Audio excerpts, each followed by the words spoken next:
If you've ever been terrified about the notion of a humanoid robot living with you in your home and performing your daily tasks, go ahead and hit that like and subscribe button, folks. I don't think I'm ready for robotics yet, but we are ready for live trading. We're back for another episode here. Happy Wednesday. Happy hump day. Of course, I've got 13 in the back. Roll it. Welcome to Benzinga Live Trading. Let's see if this actually kind of comes back. Way out of control, got way too high. All right. Hey, I will take that. I will absolutely take that.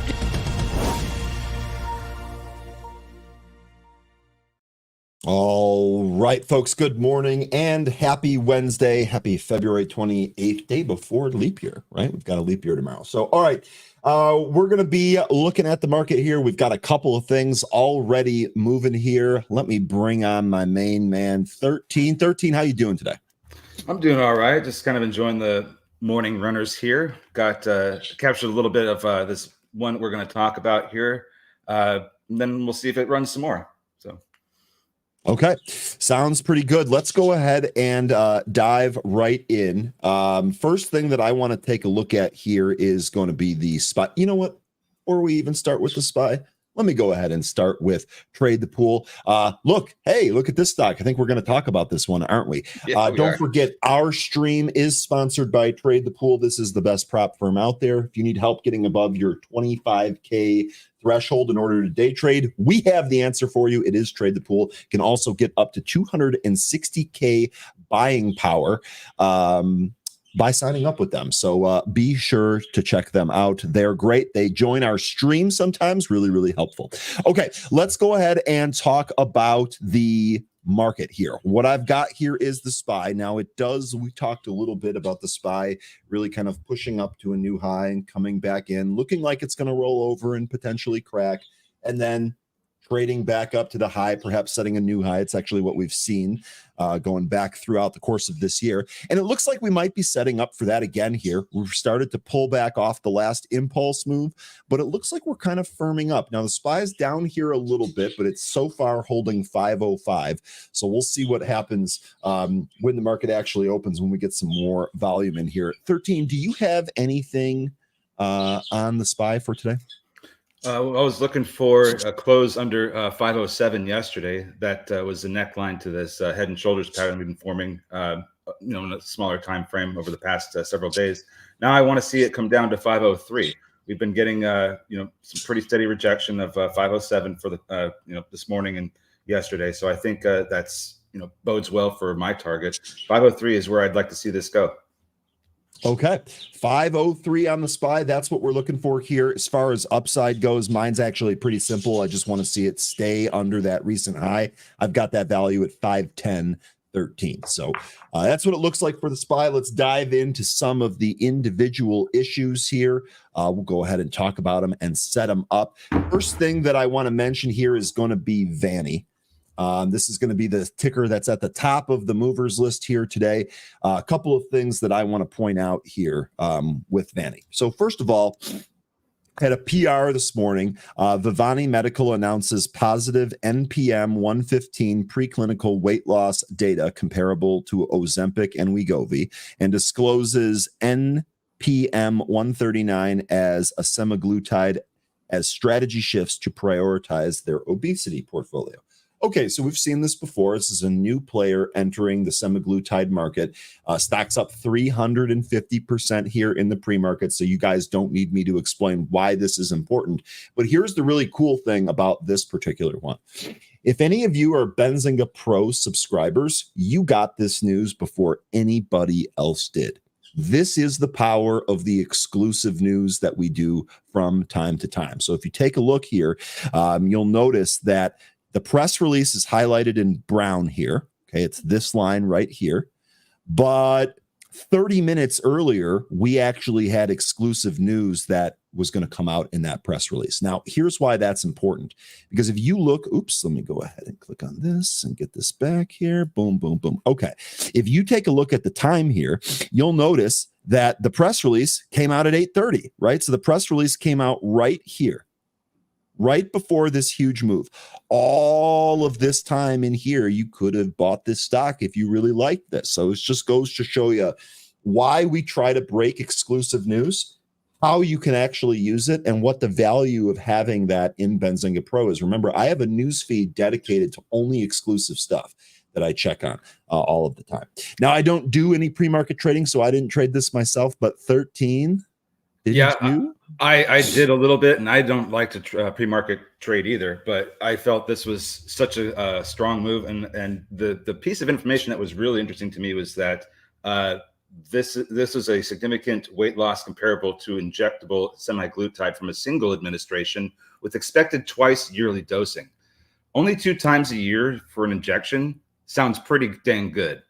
And that helped me, get pushed into trading this a little bit. I captured 75 cents earlier. I'm not in it right now anymore. And it's taken off some more. It's really going. This thing could absolutely rip maybe into the double digits today. Yeah.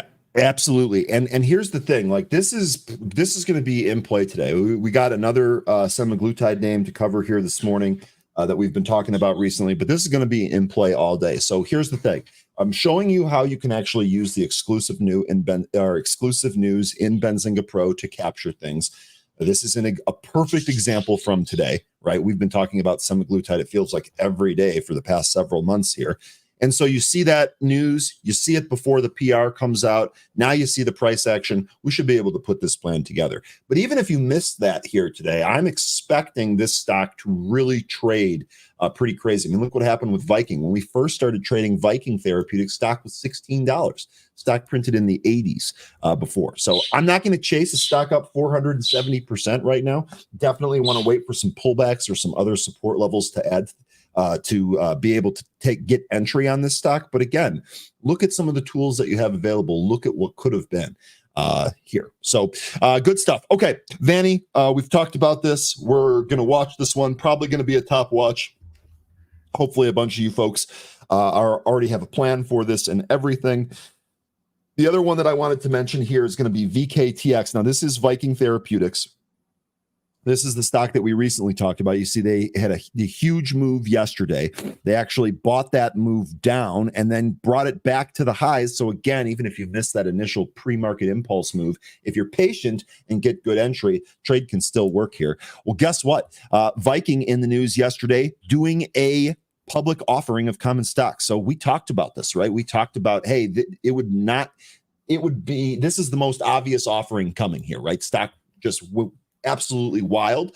And now we have an offering. So no surprise to see that here. Stock is actually still up on the news of this offering. It'd be interesting to see what happens when this trades. But this one, pretty obvious. We had talked about this before. We kind of just hinted about this as we were going, and sure enough, we get it today. So also a piece of news here that the data supports a buyout on Viking Therapeutics. It's something else to consider. It's possible some bigger company ends up rolling this up.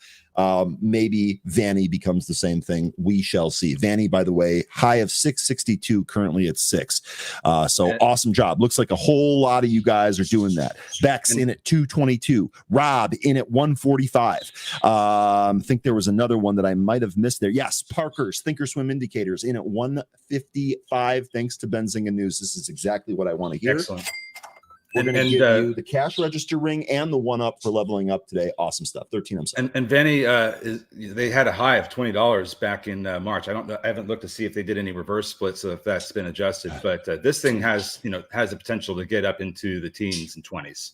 So just keep that in mind. You get some levels set. Keep it in mind. And here's the thing, though, like the big thing that we really want to focus on here is that you don't want to chase, right? Like we're talking, this is definitely something that's moving. This is definitely something that's hot in the news. It's got the volume. It's got the eyeballs. Twitter's probably a buzz about it.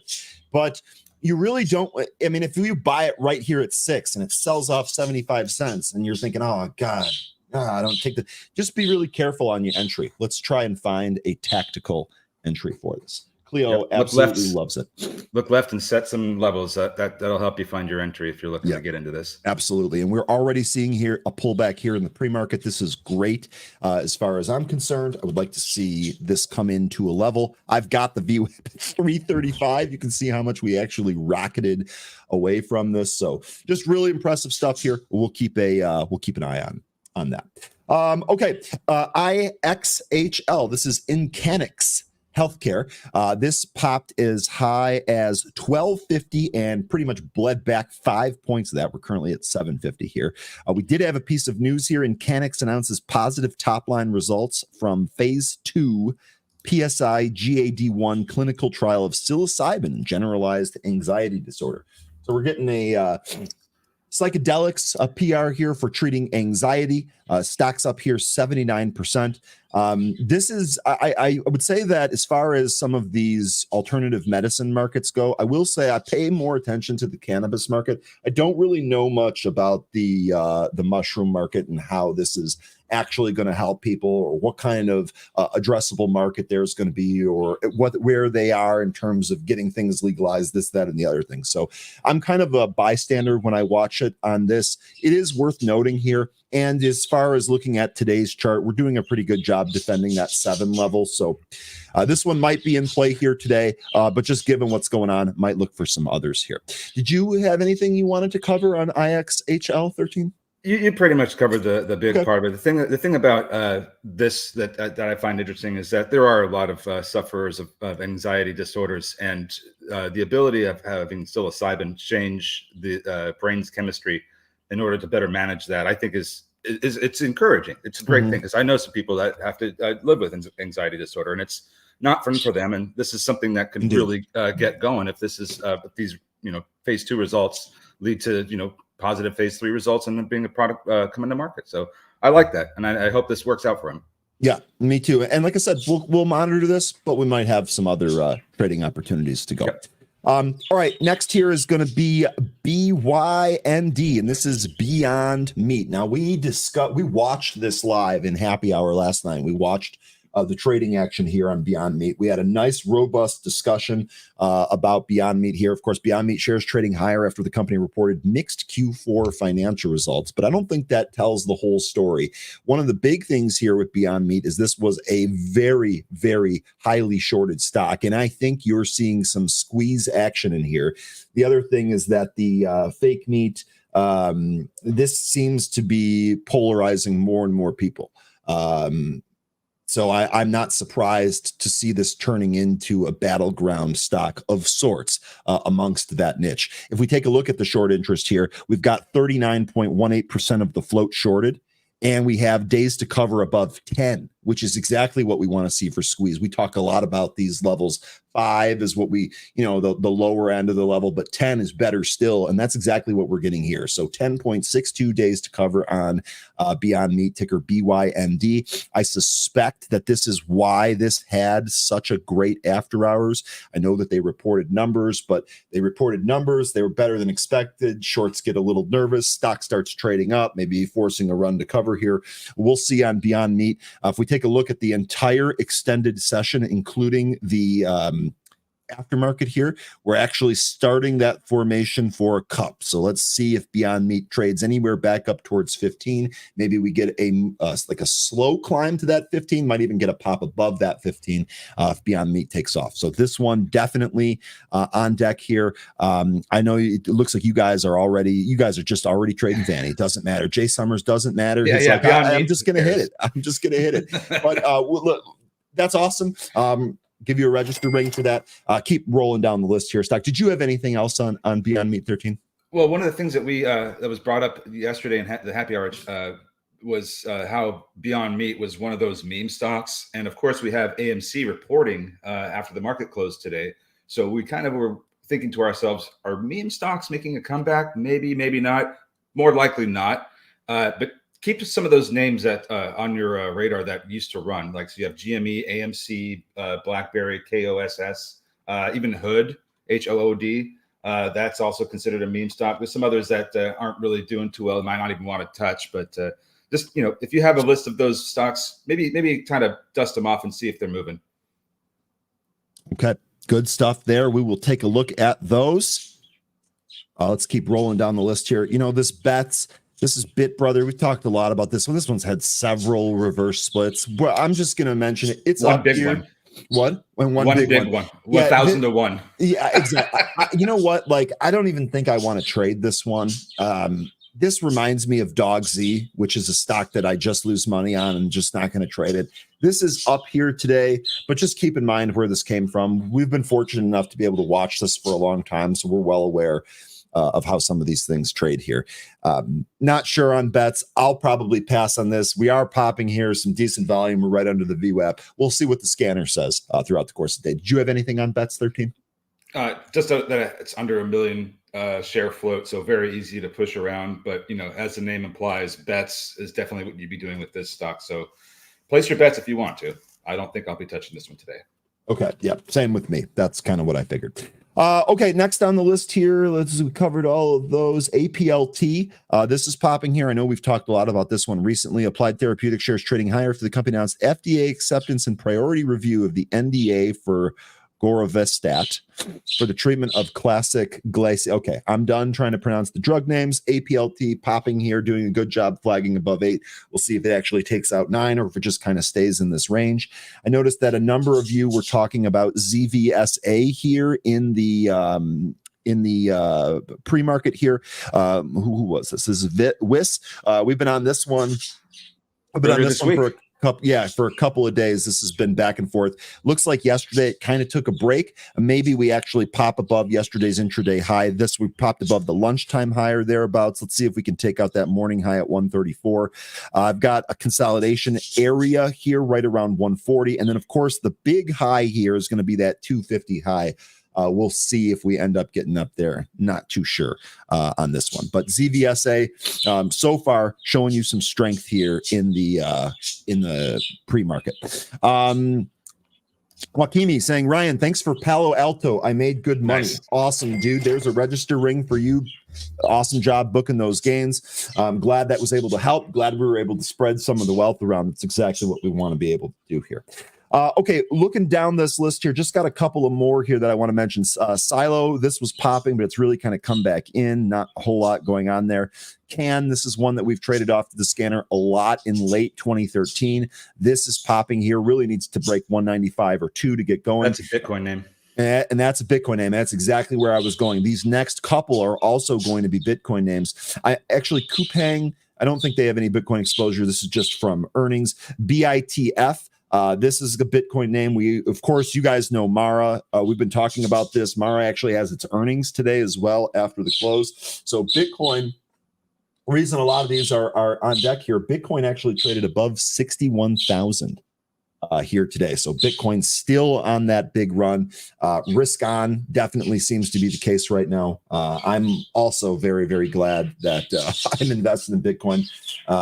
And I'm glad that I hodl it, honestly, because it makes a lot of these movements, and knowing how I trade stocks, I probably would have missed a couple of these moves up. Hodling has worked for me on Bitcoin.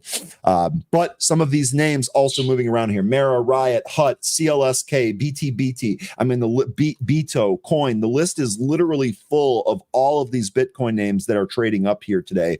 So realistically, I think maybe the best thing to do here, pick your favorite, monitor the trading action, get your levels ready for entry and exit, and then just trade your plan, right? Stick to it. If this Bitcoin move continues or if Bitcoin holds here, I expect these moves to last all day. We're about $8,500 away from an all-time high in Bitcoin. Just let that sink in. Yeah, and can you imagine what'll happen if we end up testing that level and setting new highs? What do you think some of this stuff will do? I don't want to put you on the spot here because I don't know the future either, 13. But I mean, if we set new highs in the Bitcoin price, I got to think some of these stocks are going to go crazy.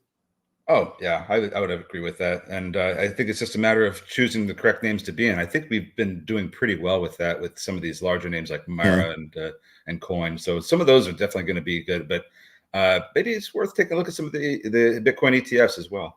Yeah, and that's actually a really good point. That's a much safer way to kind of expose yourself to Bitcoin here. You don't have to be wrapped up into one individual name. So we'll take a look at those. I have not been trading those, but maybe it's time to start.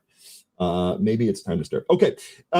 Is there anything else that you folks want to take a look at? 13, did I miss anything that you want to go over? Do you have anything else on the list that maybe we should cover here? Otherwise, we can do ticker time from the chat, although I think I know what that ticker is that they want to talk about. So sure, let's do ticker time. We already covered the things that I want, and I'm just ready for this market to open like I think everybody else is. Yeah, I'm with you there too. And actually, just kind of taking a look at Vvani here, just kind of giving you my reaction. encouraged to see it flagging up here, right? So we've taken several legs up here on really, really strong volume. I'm encouraged that this is flagging and kind of holding. Now, obviously, this can change, right? Of course. But so far, so good here. If this had immediately pulled back, I would be, kind of questioning its staying power for the day, if you will. But the fact that this is flagging up here, really, really good news. So I wouldn't actually be surprised if this compresses and then breaks out of this and goes higher here. So, yeah. Vvani, this is, I don't think this is over here today, but awesome stuff. No, I agree with that. Awesome I think this is stuff. Sort of forming either a bull pennant or a bull flag. And if we do get that break that you're talking about, it looks like it's going to 750. And then after that, I don't know where it's going to go. But 750 is the next level I have after this break. Indeed. Okay, let's take a look here. Ticker time from the chat. CXAI. So that was one from yesterday. Let's take a look and see how that's doing here today. This is just up fractionally. Good news here, though, is very much like we were just talking about on Vvani. So far, it's holding that pop from yesterday. So really big volume on the session yesterday. We're holding it here. Whenever we have a formation that looks like this, especially if I'm not, really up on the company, if it's not one that I very closely follow or know very well, I'm basically just going to look at the chart here. For me, in terms of risk off, I'd be stopping at a break of these pre-market lows. I've got that at 274. It's about 16 cents to the downside here from where we're currently at. Upside target I'd be looking at probably close to 340 to 350 if this thing can get going. So that'll give you the kind of the risk parameter that I'm looking at here, but no position here. And I'd actually want to see how this trades out of the gate. A ZVSA we already covered, Jared. I'm sure we'll go back to that. I want to get some other names that we haven't taken a look at yet. Really quick about CXAI. Yeah. If we open out of the gate and go lower, I wanted to see it get some support at 270. And if we break down from there, then I probably won't touch it. But if we get support at 270, this thing could probably get back up into the threes. Okay, so interesting. So you're actually saying a little bit lower than where I would stop out. You're saying that that's really it for entry, and if it just breaks that and doesn't hold it, you'll just kind of wait for the story. Yeah, because it could go down to 250, and if it doesn't get support there, then I'm not really sure where it's going to end up. Maybe under 2. So just waiting for some things to play out. Yeah, that gives you a plan there on CXAI. Okay, that was a good one. ZVSA, we will come back to that. SOUN, wasn't that on the list here? I could have sworn that I saw SOUN here. Let's see where it's trading at. Yeah, no, it's actually down a little bit, so that's why. Okay, so we had two big runs in SOUN. Today, it actually looks like we're kind of pulling back here. I really want to see what happens at 650. In fact, I'm going to be watching this here if this pulls back to 650. This 650 level, this is either bounce or breakdown here. And I think if we break down, we'll probably go to 550 in relatively short order, I would guess. Now, with this being AI and with this having the AI backing, maybe we get a little bit more gyration here, but 650 seems to be the spot on a pullback. We'll see if this ends up pulling back out of the open or if this keeps going. Sorry, 13.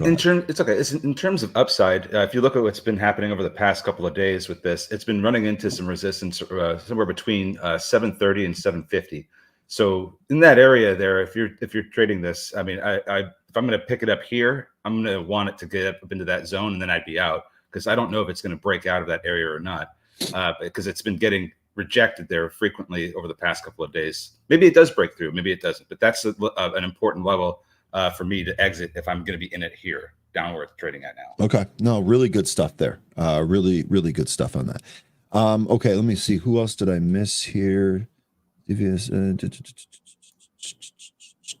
ARM, Voodoo, good morning. ARM, you want to take a look at here. Let's do that real fast. ARM Holdings, Voodoo saying, ARM, it looks tired. Lots of room down to 115.50 on the 1 year daily. So, okay, so first of all, here's the intraday chart. It does look like it's kind of rolling over here. If we take a look at the daily chart, man, a lot of these charts that on some of these stocks that went absolutely vertical look crazy. I agree with you completely, Voodoo. I think there is room down. You said 115.50. That is pretty much the bottom of this most recent pullback here.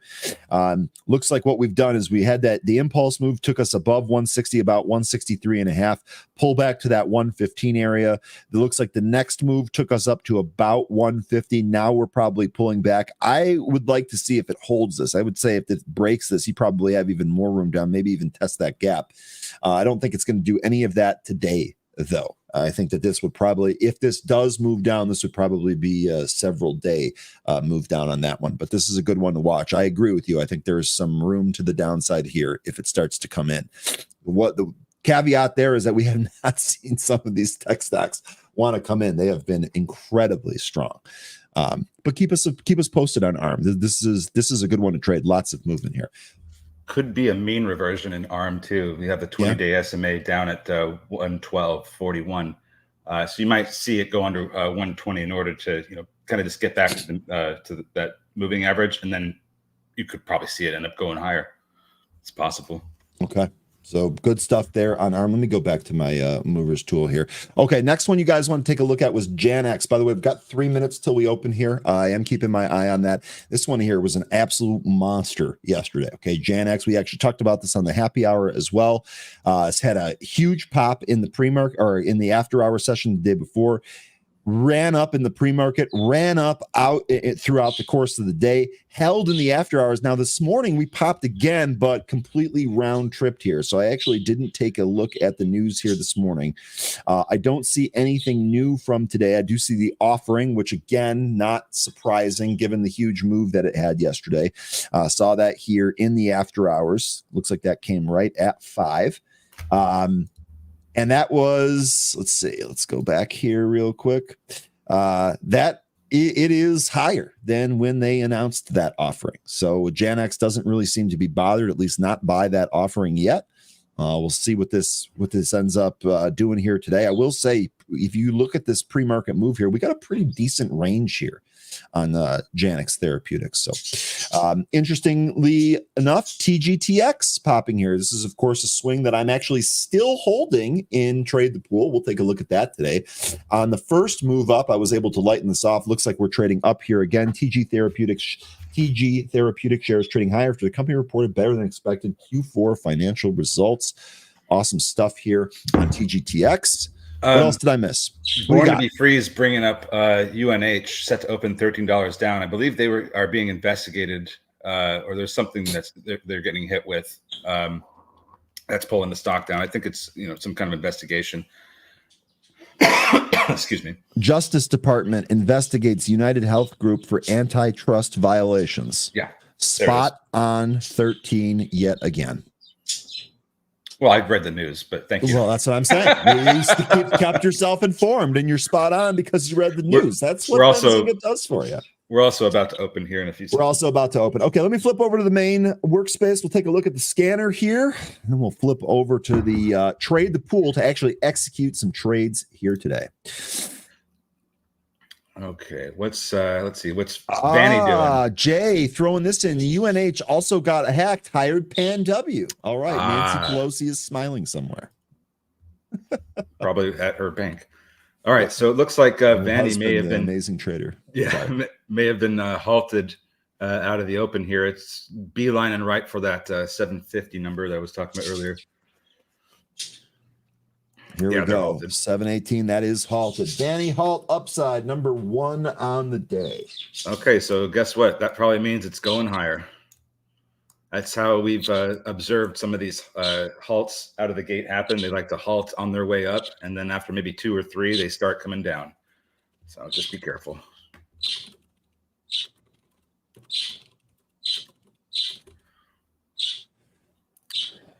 What do we got going on?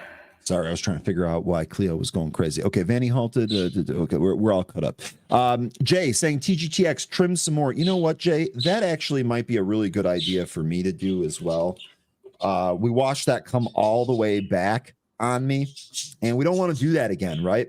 So I think I'm going to do the exact same thing here. I'm going to peel off 100 more of these shares here. Let's do this right here. We'll sell 100 of these shares at 1650. We are filled. So we are now lightening our position in TGTX even more, booking more gains in there. Good stuff. Looks like Mara's going much higher. after they sold off out of the open.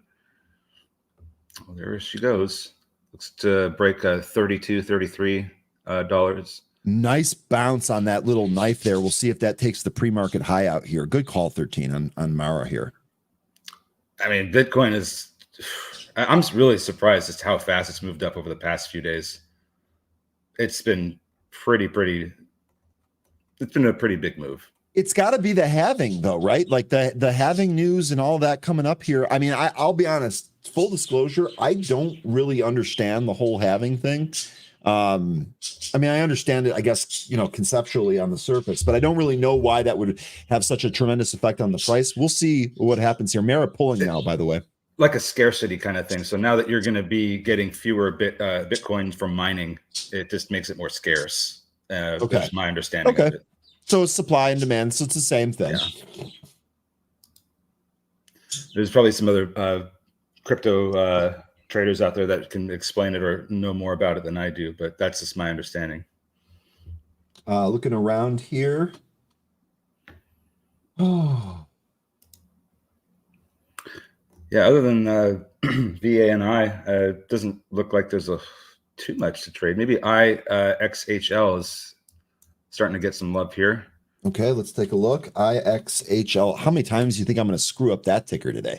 Well, let's say it 5 times fast and we'll know. I don't even want to do that. I don't even want to do that. Okay. This actually making a move back to that VWAP. I've got that VWAP another $1 away from here. So this one kind of a pretty good mover here. TGTX, by the way, continuing to go higher. Look at that. Another big pop here. We might actually have to close this one out today completely. Look, I got here, TGTX. I'm getting the knowledgeable Bitcoin folks to tell us how it is. Basically, what I was saying is what halving is for Bitcoin. It's buy the news, sell the rumor. Matthew B, it's pretty much based on fear, right? That's the whole price action of Bitcoin. It's just based on fearfulness of established markets and financial markets not doing as well. And then like when we had that March issue last year with the regional banks, I think Bitcoin really started to get a lot more attention off of that because of the fear, right? I think so. I agree with you. I'm curious to know what he said, but I'd be curious to know that as well, because I sure felt like when those banks started to teeter, Bitcoin got another look from some serious investors like, hey, maybe this can't actually be affected by bad decision making at the top of the government. That's just my own opinion. I definitely noticed that. Paul saying, you guys careful on Vvani. It's animal testing just to pump. Paul, that's one of the things we were saying. You definitely don't want to chase these, but anytime that they release any type of news on semaglutide, we've seen some huge moves in it. Your notice to be careful here. Well taken. Definitely be careful. Just know what it is that you're trading. I won't be holding it by the end of the day if I do trade it again. That's for sure. TGTX looking like it's trying to take 18 here. Let's go. TGTX, really, really nice move here.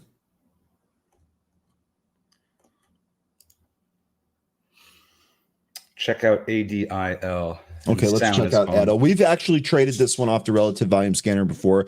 This daily chart looks like death, but this thing really, really moved from this 85 cents here today. Did we have news on ADIL today? Is there a P? By the way, Vvani's open.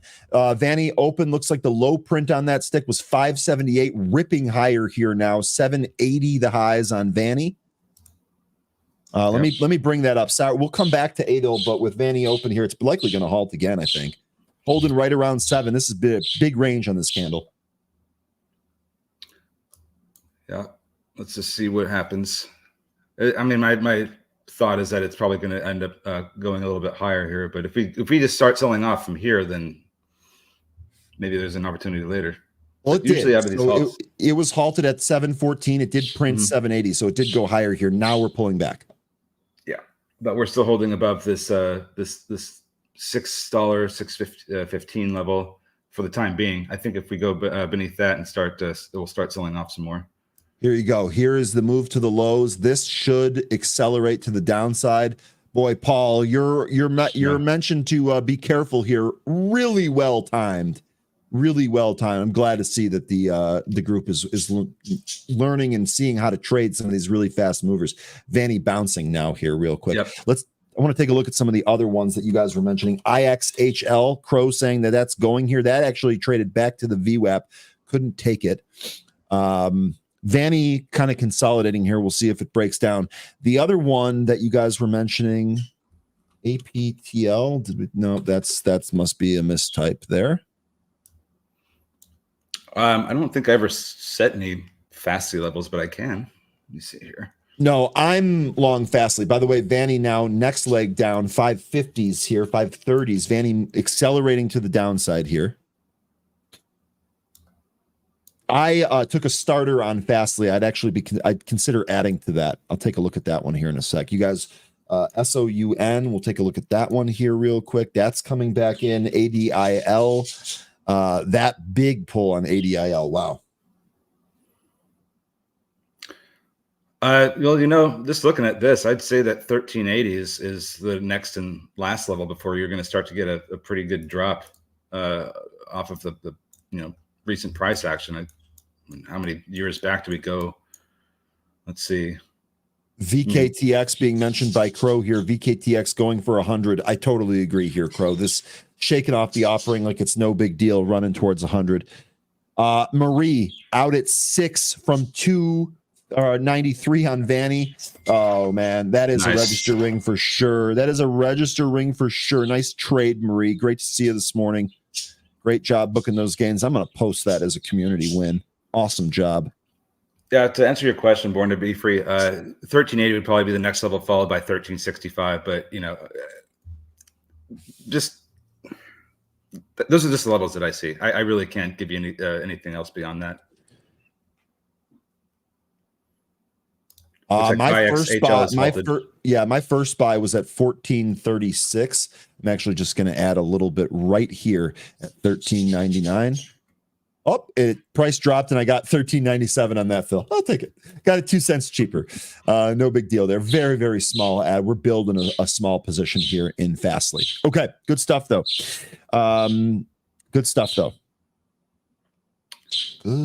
So let's go back to Vvani and see where we're at. It's starting to retreat.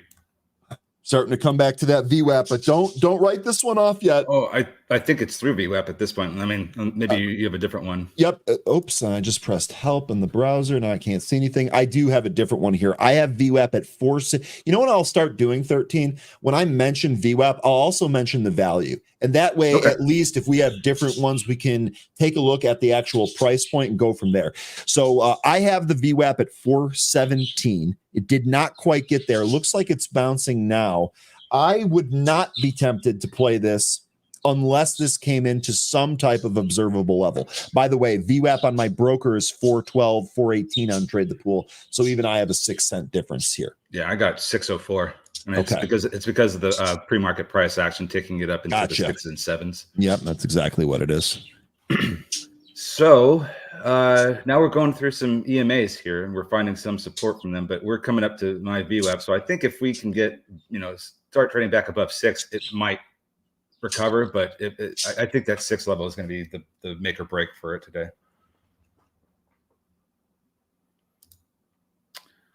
All right. What else?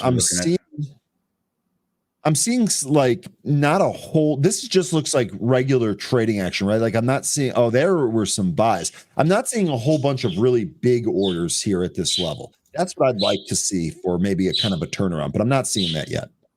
Well, just look at the volume. I mean, we've been really starting to get that drop off, and I'd like to see that, start to return to the levels that we had out of the gate before we could start having that conversation about making new highs today. But this is just going to be a watch until I start seeing some convincing bottoming action in this one, because it's just going to be a trading vehicle. We're not going to do anything with this beyond in and out. ADIL is looking to make some new highs here. It just did about 5 minutes ago. Okay, this one interesting because we had a huge pullback that took out all of those lows. So this definitely shook out a whole bunch of weak hands. If you still are in this from your trade, your hands are not Your hands are diamond hands. Good job here. This is a big pop. Let's see if it actually takes this top off. I've got some size here at 130. Looks like they're moving it down a little bit. This 129, 130 area, if this falls, I think ADIL goes higher. Almost there. Knocking on the door. At 130, wall needs to get taken out, and then we're going. Well, it's 132 now. Can you hear that? No. Okay. Is he purring? No. I'm playing a video. Oh no, I couldn't hear that. I thought it was your cat you're referring to. your desk manager. My office assistant. Yes, that's what I mean. All right, so Vvani is still trying to get support around the 475 level. Not holding up. ADIL did take that high, but didn't really pop and go. However, it's not really pulling back in. It's doing a good job staying here.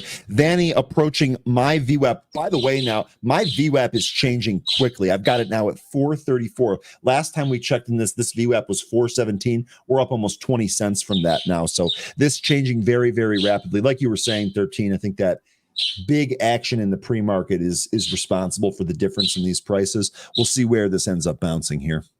Was mentioning VTYX.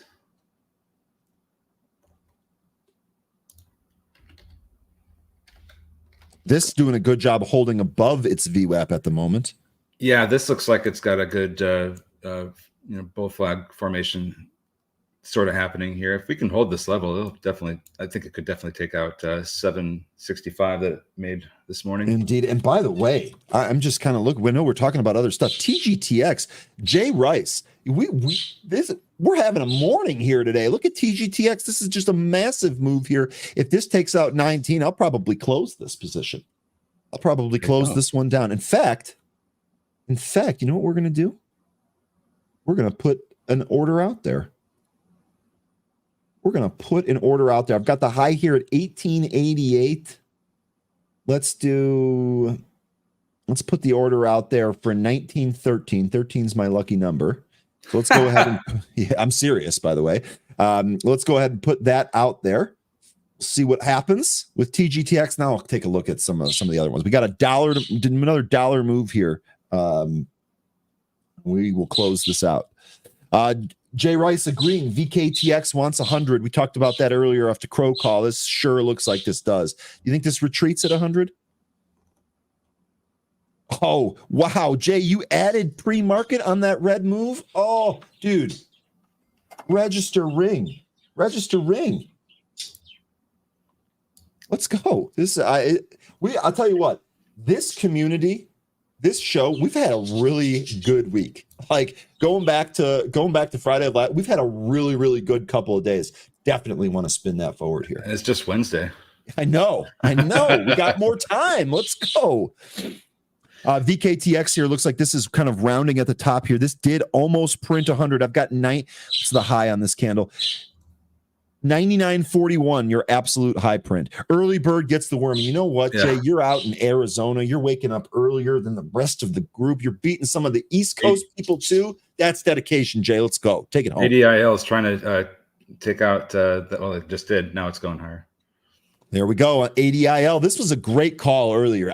When I was watching this kind of, have some of that pin action earlier, I was like, I don't know. You guys staying on top of it here. ADIL moving towards new highs here. I see some size right up 148 to 150 in there. VTYX still looks like it's going to move up some more at some point here. Maybe next, 15 minutes or so. But it's holding these levels, so it's looking pretty good at the moment. Patent news. That was Rob. That's on ADIL, right? ADIL had patent news. I'm pretty sure that's what that is. Let me bring this up here. Oh, it's moving now. ADIL. It's really moving. Let me actually bring that back up. Shame on me. I missed this one. I definitely missed this one. I thought that this one might not go. We've gone several times now, several legs up here. Good job. It's probably going to 2. I think you might be right here. It might not go in one move, but it might go there. We didn't have an exclusive with ADIL as well. You were able to get that news earlier. Awarded new patent from the United States Patent and Trademark Office.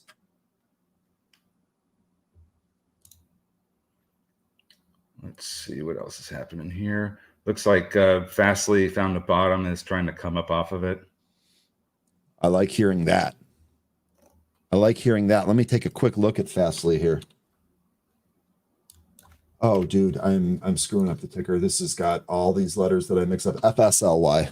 Mm-hmm. I had a T in there. Okay. 13. Will you mind holding down the fort for just 1 second? Sure. I've got a cat that's trying to murder my bird, and I got to fix this. BRB 1 sec. No problem. We can always hold it down while nature tries to take its course and Ryan tries to intervene. Zim making a move to 13. Let's take a look at Zim. Okay. There we go. That'll be nice. You get some order out there for that. Okay. Ado halted. Let's take a look. Yeah, because that thing just had an awesome looking candle. Absolutely. Looks like also VTYX is still holding. It's holding above my VWAP, so this might also get going here too. Looking for that one to take out the morning high of 765. Daniel Torres, you're asking about Bank of America. Take a look at that and see what that's all about. Did they have some news? Is that what or are we just seeing some bullish formation on the daily, or what's the, or is it, we have an ex-dividend coming up in 1 day, so there's that.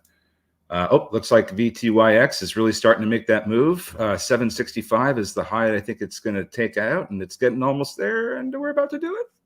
Yes. A buy rating for Bank of America. Is that what you're referring to? Hey, there it is. VTYX, new highs. What else, folks? It just hit resistance. Let me look at a chart again with that, because you're probably right. It looked like it was coming up to a particular level there. Okay.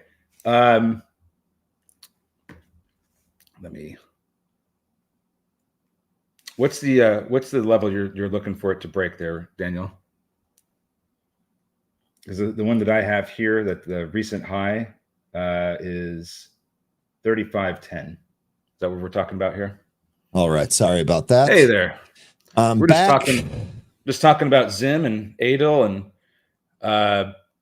also Bank of America. Okay. Look, and also VTYX, which we were talking about earlier. That one broke out, so that was a nice trade. Okay, awesome. We've got some stuff to roll through here. That sure did. Wow, that actually broke right out of the top of that. Rode the VWAP, broke the top off, and pushed higher here. Nice move on VTYX. Getting news that Adel is halted. Yep, yes. Halted to the upside. 165. That 2 test probably on deck here. Paul, I saw that you had mentioned Apple earlier. You had mentioned several bars down. Apple actually setting new lows here. Let me see. I know I mentioned that, or I saw it here. Here we go. 3 bar to the downside. Paul, that was right before I went to the washroom. I'm sorry I couldn't bring it up sooner. This breaking down here, this was actually a great call. Remember, for Apple, we definitely have some big support at 180. And in fact, really quick, we talked about this on the happy hour, so I think we should probably bring this up again real quick here on Apple. Yeah, about how they decided to not pursue their EV goal anymore. They just want to focus on AI. And, to me, that's just like, well, you're a little late to the party, folks. The EV space was already, coming out of favor, and the AI space has already it's been running since the middle of last year. Yeah. So there were a couple of interesting things that came out of our discussion about Apple. So a couple of things I just want to set the stage here. Obviously, we got news from Bloomberg yesterday that Apple's scrapping its electric car project. This is something that they've talked about for a long time. They actually hired a bunch of other people to work on this project, not going to do it anymore. The other thing that's really interesting about that Apple news is that yesterday, when they said that they were moving away from the electric car to generative AI, we got this big push. Now, this 180 area that I've been mentioning here, this has been really, really strong support. 13, I think you mentioned yesterday during the happy hour, though, that we've tested this 1, 2, 3, 4, and 5 times. It's only a matter of time. You keep testing that level, eventually it's going to break. Keep your eye on 180. Paul was telling you, he was giving you the signal for the intraday move down earlier today. Here's the 180 support that's definitely going to come into play here. I'm with you, 13. It seems a little late. Where was your AI news earlier? Now, that being said, the Apple phone already does use AI. And they I can't believe I'm going to say this, but they did a really good job covering some of those features on CNBC this morning. A lot of these picture apps that kind of fix things up, that is AI. Like they're using it. But to your point, 13, about like diving into it for a larger project and PRing that and telling the market about it, I feel like they misstepped here. I feel like it's just. And we were also talking about how the Apple EV probably would have been a really good thing, but they've spent so much time and energy focusing on that headset that doesn't seem to be very well received. I think that was a big misstep. It seems like they were actually trying to go for some kind of whole, ecosystem that their user base has with their phone, their home, and their car, so that no matter where you are, you're in Apple's presence. They're using one of their products. So I thought that was what they were going for. Now they seem to be abandoning that, and it doesn't seem like it's being very well received. No, I'm with you on that one. Apple, I'm still long. This is a long-term hold. I've held it through splits now, so like my cost basis is in $20. So for me, I'm not selling on any. I mean, things would really have to turn around there for me to sell. But that being said, I think probably the near-term move, 13, I think the next 180 test here, I think we probably come in. It's also worth noting that we're actually below the 200-day there, so some inherent weakness, several points below that. So good discussion here on Apple. Definitely one to keep in mind. I'm sure this won't be the last time that we look at it or trade it, but couple of really good things here. Let me move back to the trade the pool broker. We'll take a look at some of these fast-moving. Good job, Rob. Sorry, I was just shouting out to him. He was in his ADL at 109 out at 2. Nope, nice. That's great. Hey, look, we got two exclusive news tickers here today, and our chat is absolutely extracting money from the market on them. That is what I want to see. Like that is exactly what we want to see here. By the way, Vvani coming into that VWAP, I've got that at 450 now. Yeah, Zim's still making its move up towards 13. VTYX is still absolutely ripping right now. This was the one to be in. And then we also have some other ones that are selling off. Soundhound seems to be, it bounced a bit, but it's still making its way down. I think there was another one that we were trading. Yeah, Vvani's is breaking down in IXHL. That was halted to the downside, but now it seems to be getting. It was halted to the downside. It's open now, but it seems to be getting support from the 200 EMA on the 5-minute. Okay, so there you go. So interesting. That was a nice power move down off that VWAP projection too on IXHL. Vvani, Vvani maybe bouncing here at this level. I don't want to chase this bounce. There's a little bid there at 450. I don't want to wait and see if this confirms. I'll just answer Mark's question. I used to. I don't anymore. If I'm going to expose myself to crypto at all, it's going to be through the ETFs or the other stocks that are associated with Bitcoin, like Mara and Riot and Coin and CLSK, all those. So that's my how I would trade Bitcoin, but I'm not going to trade the asset itself. Yeah, I'm with you on that 100%. By the way, Vvani, now 25-cent move off that 450 bounce. I'm not in it, but it did bounce off that VWAP. Let's see what happens when this actually comes back towards that. Nice job for all of you guys trading ADL, that continuing to move higher here. Another one. Hang on one sec. Looks like VTYX is starting to come in a little bit, but we'll have to see it come in lower before I declare it done. Zim is about to hit 13. Not me, the number. And Fastly still seems to be moving up, so that's looking good too. So, a little bit of weakness in the morning. Things are starting to come back. And Zim hit 13. Hooray. But I bet it gets some pushback here because that is a special level. 13 is that special level. Lunar moving here. Woo! It's through 13. Look at Zim go. Okay, let's take a look at Zim because now all my trades going green here and trade the pool. Look at that move here on Zim. Yep. So per my plan for this one, I'm just going to let the rest that I have ride until it comes back down to under 12, and I'll just add some more. And that's just been the plan. By the way, Bitcoin new highs here. As we speak, new highs. Mara curling and making a run towards those highs. Yeah. Amazing that the SQQQ is up too. So the Qs are down slightly. What's NVIDIA doing? That's down. How's SMCI? Now I want to look at the whole Mag 7 sector. Only Meta is up. I don't think I've seen a day where almost all of them were down like this. So that gives me hope that we're going to start to see some rotation. Some rotation into who? Russell 2000, sir. Do we want to do that? Do we want to? Wait, let's just wait until we actually get confirmation. Let's not jump the gun. Okay. As you can see, 13 and I having some fun here, trying to graduate to the level of meme lord. We'll show you what we mean when we actually get there. Alyssa's cheering us on and giving us some moral support. So we'll let you know when we get that. Mark asking, is there a difference between trading ETFs and the asset itself as BTC? So go ahead and take this one, man. I was going to say, aren't there tax implications for trading an ETF versus an actual instrument? I don't know. I would have to access it. See, here's the thing. I'm always, my advice is always going to be the same. If you're worried about how what the differences are and this is going to affect your trading, ask a tax professional. I am not a tax professional. A lot of the stuff that I'll talk about when it comes to taxes or things like that is because I asked somebody else, and I don't want to give you information that might not, apply to your situation here. But I'm pretty sure that trading some of these ETFs, you actually get different types of tax relief or something. Let me look that up. You caught me off guard there. Yeah, there's, when it comes to ETFs versus mutual funds, ETFs are more tax efficient. But this is why I have a fiduciary advisor so that I don't have to wonder about these things.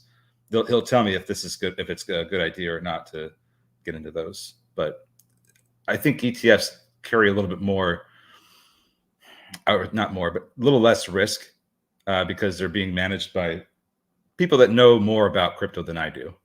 So that's the angle I'd be going with. Yeah, see, so I don't know how this necessarily applies to specifically what Mark is asking about. So Mark, I want to reiterate, please consult a financial professional. But here's what I'll read. This is what I was saying. ETFs can offer added efficiency come tax time. If you know how ETF taxes work, it can save you a lot of money. However, it's important to keep in mind that different ETFs face different tax rates. So again, don't rely on a bunch of people on YouTube. I am not a tax professional. I'm basically trying to tell you this just to help you. Please consult a professional. They should help guide you to the best decision for your financial future, Mark. Yep. Even the best folks out there. Jamie Timon saying, God, I wish we had a crypto free show. Jamie, I'm sorry to let you down. I'm playing the long con. Ever since your bank charged me multiple overdraft fees on Christmas Day when I was in college years ago, I've been playing the long game trying to get you back. So sorry, we're going to keep doing crypto. No, I'm not a big proponent of crypto, so I don't. I'm just answering a question. Yeah, I mean, look, I'm long some crypto as a small percent of my overall investing portfolio, and I hodl it. So I do very little. I don't want to act like an expert. Vvani, by the way, still holding above that 452 VWAP, so that's doing pretty well. The Crow, is that the case until the fiat currency hits your bank account? Then they want to know where it all came from.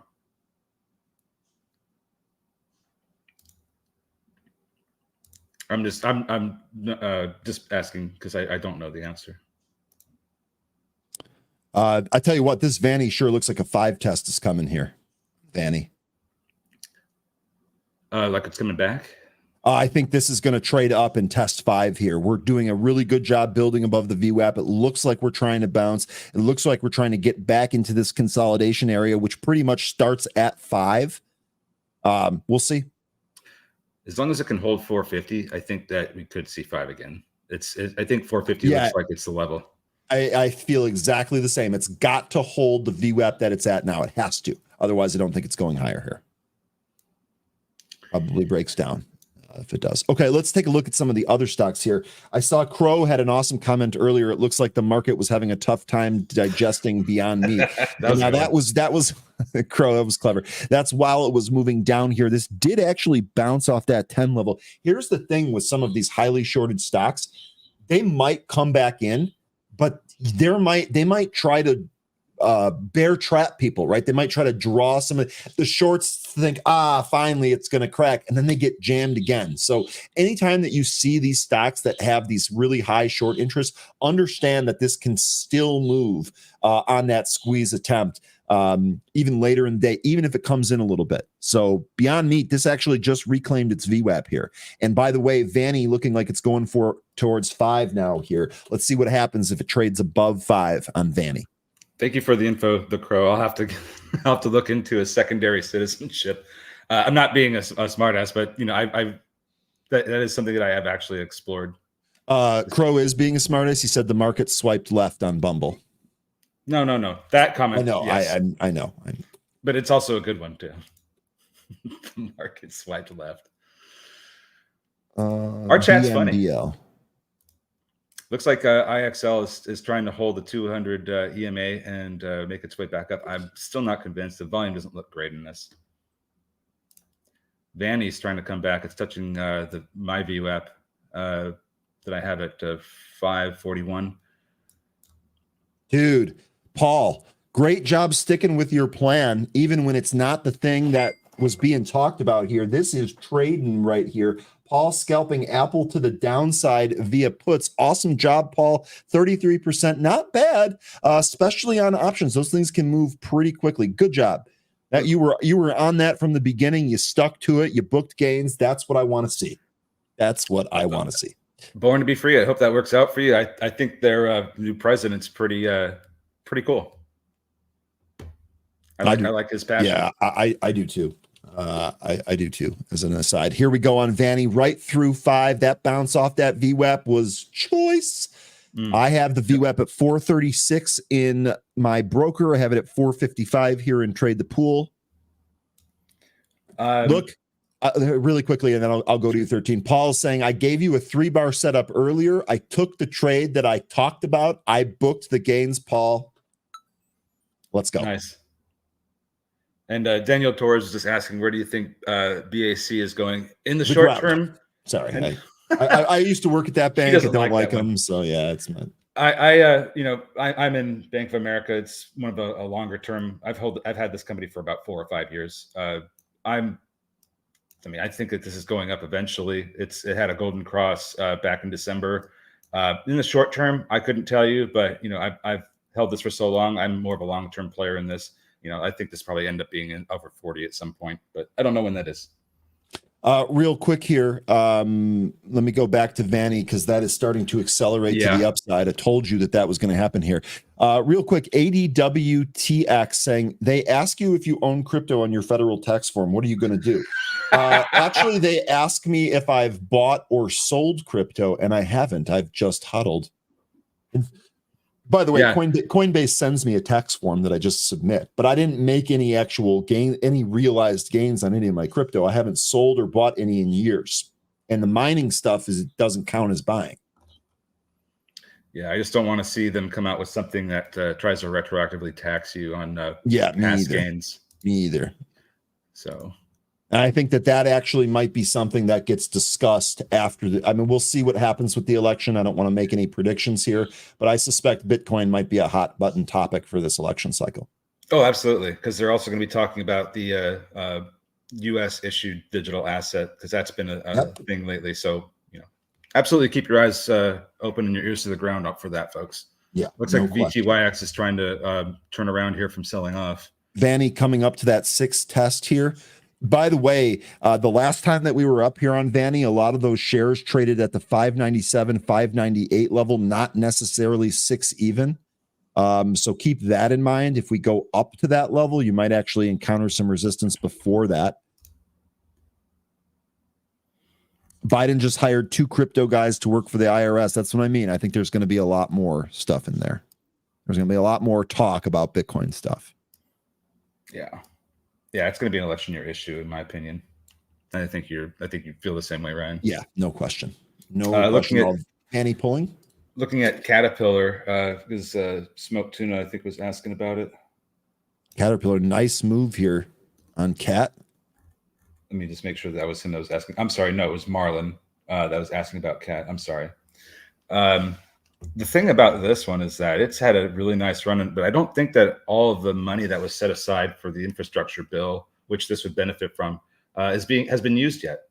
So this, I mean, it's really moved up quite a bit. I'm not sure how much more is left up here, but you know, just I don't know. I'll give you my answer. I don't know. Yeah, I think that you're onto something though, right? Because if all of that infrastructure money has not been spent yet, don't you think some of the bigger players are likely to receive that?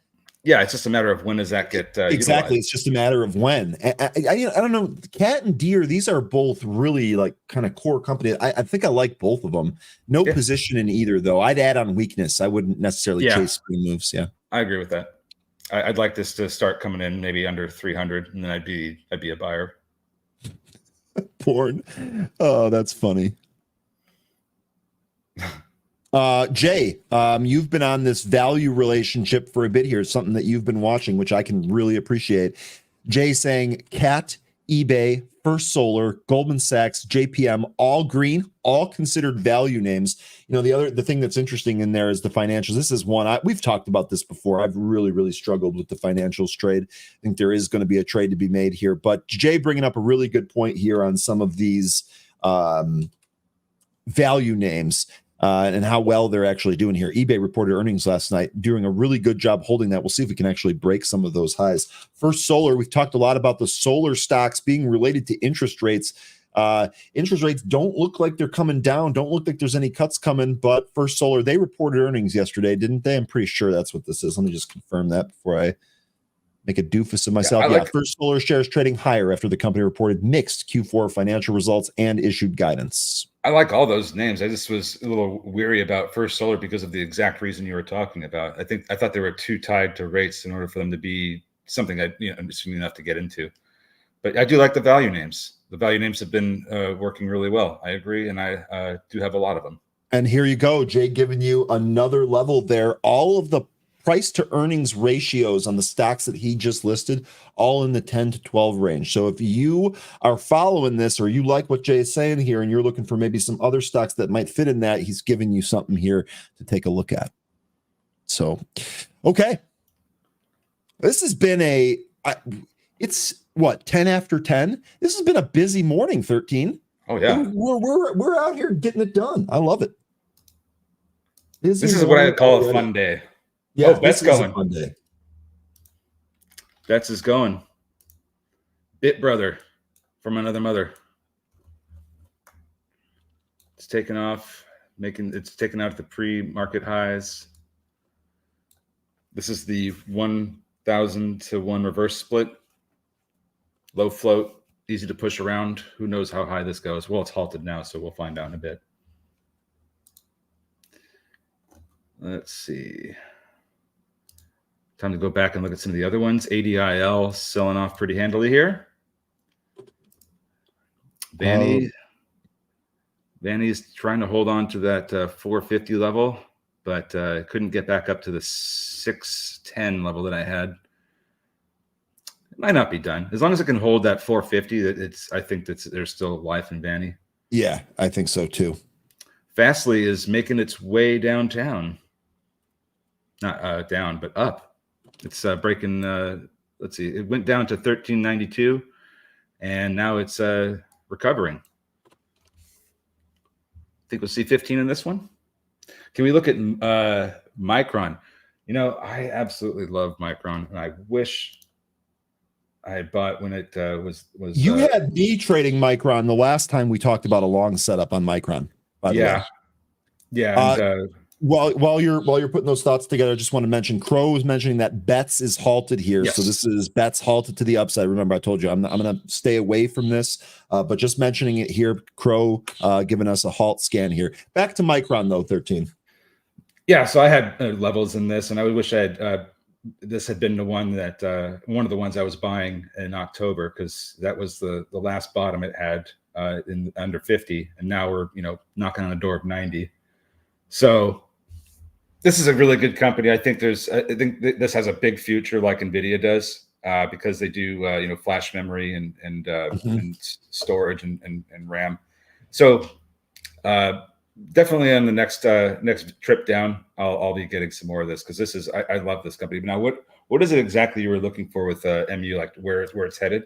Because we're kind of coming up to a resistance level at about 98. And if we can get through that, I don't know how much more it's going to go. I think just pay attention to the RSI and kind of determine your entries from there. But I think I'd like this under 80 personally. Okay, good stuff there on the levels. Let me actually go over to BZ Pro. We'll take a look at the longer or the bigger chart here. I guess it's the same time frame depending on what we set it. So 13, a couple of things to note there. You were saying that you're looking for this in the 80 handle. This is going to be right under 80. Under 80, excuse me. Yeah. So you're looking probably somewhere between the 100-day and the 200-day. I've got that range there, 72.41 to 79. So you're looking in that range, maybe? I'd probably say maybe closer to 75. Okay. That seems like the better level. And this is just what I've had previously drawn. I'd start adding on the way down there. I don't think I completely get in at that level for the thought that it may end up going lower. But, I just don't want to chase it now. It's coming off of $48 and it's like 2x. Yeah. I don't want to touch this right now. So that's actually a really good point. So really quickly, if we measure from the low here to the high, this was, well, you know what? Let me actually measure with the date being important there. So this was what, December of 2022 to today. We're up 91%. Yeah. Over that time. So big move there. We'll see if we end up making a triple top up here around 100. I think eventually you do probably get 100 prints in Micron, just given the way the technology is going. Yep. Yeah, I just want I go for these long positions in companies like this when they're at their weakest, and this one was at its weakest back in the fall. I missed that opportunity, so I'm just going to wait for it to be weak again. I don't know when that is, but that's when I'm going to do it. Yeah, no, and I think that's smart here. Jay also reminding you here that this is far from a value play. They've lost money 3 quarters in a row. The market is discounting, though. This is a very cyclical stock. I think your plan is correct, 13, right? Wait for some of that weakness, add on weakness. Don't chase any of these upside moves here. This could very easily come in to that 70 handle that you talked about. Oh, wow. Look at micro. Or I'm sorry, I'm looking at hollow. Oh, this back, again? Baby. It's again? back. It's back, baby. Big pop on volume for hollow here. Took us as high as 1050. Stopped there. 1055, the high print. I beg your pardon. A little bit of size there, but nothing this stock can't handle. No, this thing, if this thing gets going like it's doing right now, and it becomes one of those all-day movers, I mean, we're probably going back to the teens, somewhere in the teens, maybe higher. I don't know. Bets is open. Bets. And it's going higher. Everybody place your bets. Good luck. I was so close to hitting another hockey parlay yesterday. I think Patrick Kane was one shot short. I think there might have been another player. I was so close. I've been on a heater recently with some of the sports betting. So I think we got a Hawks game tonight that I'm going to end up betting. I don't know why you just reminded me of that, but you did. Looks like VTYX is getting set up as Wiss was just mentioning. Building above that VWAP. Yeah, volume's starting to get a little low here, but if we can hold hold this 8 area for a little bit, we could probably see it continue to move back up. So there's Zoltan, good morning. You mentioned that INOD might go green here today.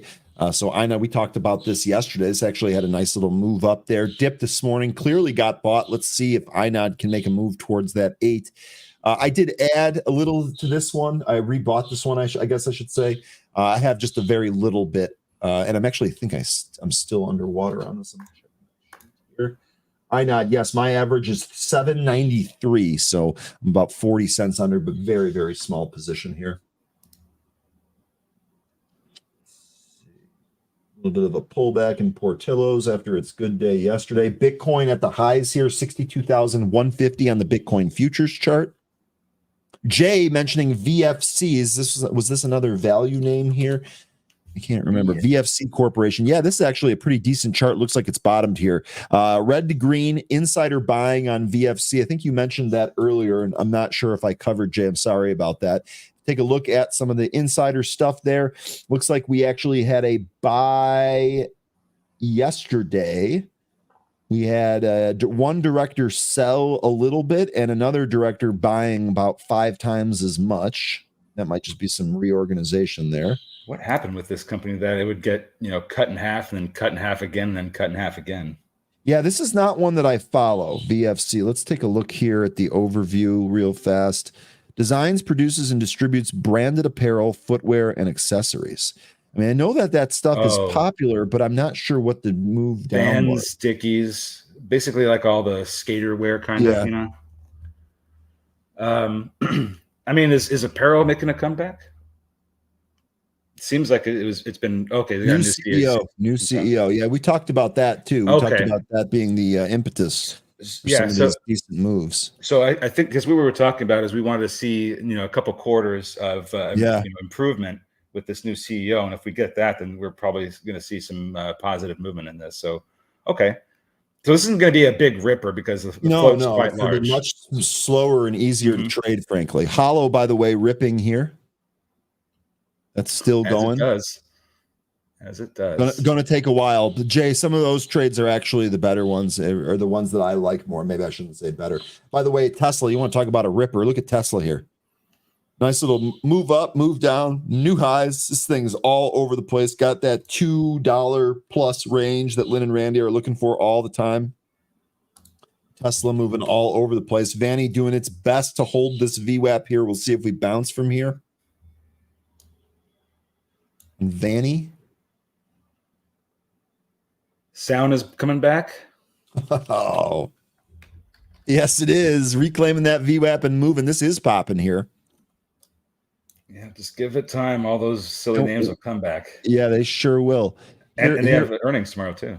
SoundHound has earnings tomorrow. Okay, 790. That's something else. 13. I tell you what, tomorrow might be a fun day too. Actually.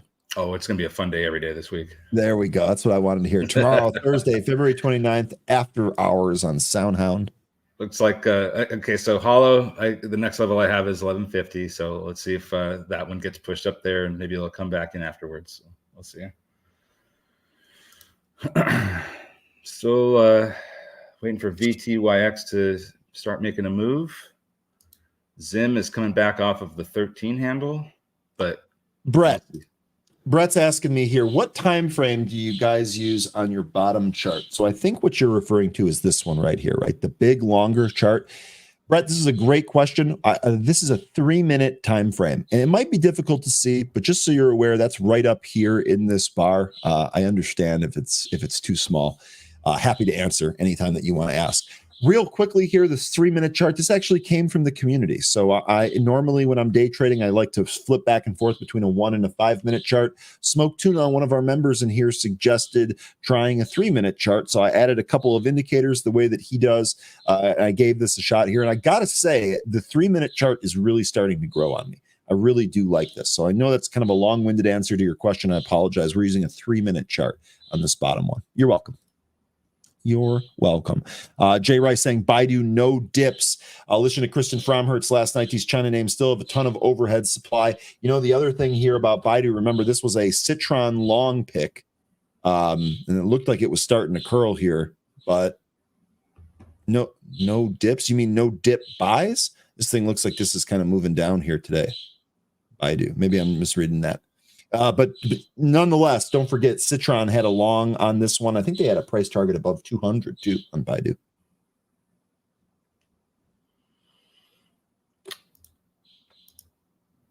Let's see, just looking around, seeing what's moving. Looks like Sound still is trying to make its way up. It had a pop all the way up to 665, came back in. Now it's trying to retake that again. Hollow still trying to get to 1150. Looks like we're getting a little bit of sideways action in some of these runners. Same thing with Zim. That's kind of bull pennant, bull flagging. TGTX moving back up here. Let's see if we set those highs and close this trade up. Boy, this has been just a great day. A great day. This is the second leg, the third leg of this. We took gains on that a number of times already. That's the thing. When you get good entry and the stock starts moving, you can take gains many, many times. That's exactly what we're doing here on TGTX. Oren says, I've been using the 3-minute chart too, and man, the trading on the time frame is smooth and runs the Bollinger Bands pretty nicely. Okay. That's good stuff there. Bollinger Bands, one of the most famous studies, I think, probably of all time. Look around here and see what some of the other day traders are doing. Check Twitter. I mean, I know that they're trading Vvani. That goes without saying. Vvani here, pop above its VWAP and 5. This might be triggering some longs on Vvani.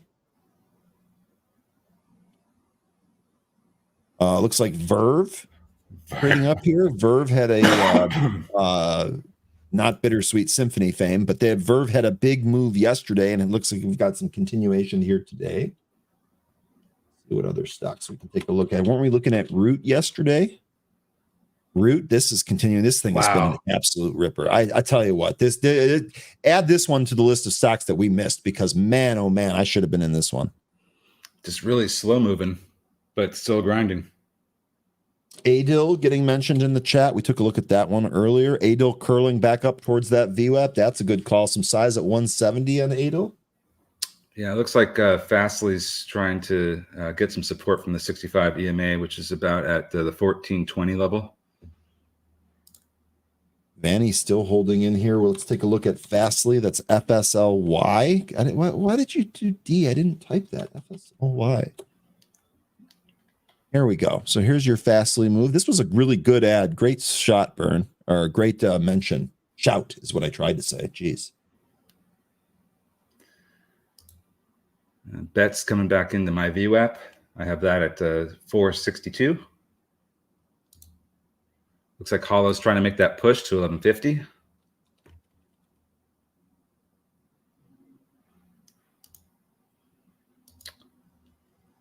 Looks like IXHL is not going to recover.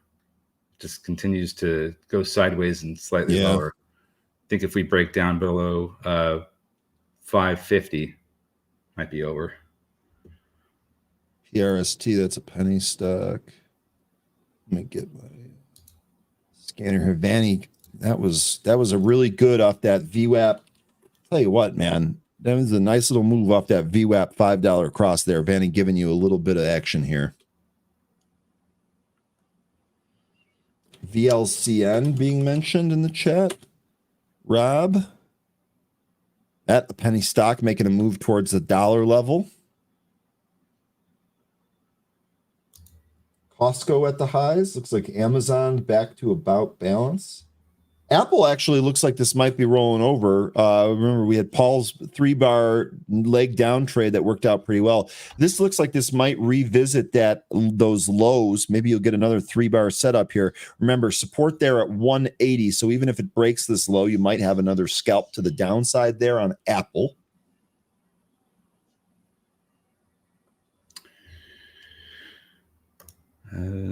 Just looking around. Yeah, so am I. I'm just kind of rolling through some stuff here. Looks like we're getting a bit of bouncing around with these Bitcoin names. Yeah, Bitcoin, by the way, still holding 61,800 on the futures chart. We're close. FlyW, that was one from this morning. Flywire. That gapped up. This is really just used the VWAP as resistance, though. SSRM being mentioned by Tuna. Hollow got that 1150, went as high as 1170, and now we're starting to trade underneath that level. Oh my God, this went right to that 1150 you talked about, 13. That's amazing. Look to the left. Look to the left, dude. That is absolutely amazing. I mean, it was off 20 cents. It went up to 1170, but still, like if 1150 was going to be my level, that would have been my exit, and I would have been out. And exactly. Then, we'll let that 20 cent slide. 13. We'll let that 20 cents. We'll let the 20 cents be whatever it wants to be. But now it's starting to pull, awesome. Yeah, now it's starting to pull back here. So that's look left. PSNY, I think this got mentioned earlier when we were running through a bunch of other ones. Yeah, it sure did. Look at this one. This is Polestar. You know, that was the other thing that we discussed yesterday regarding Apple.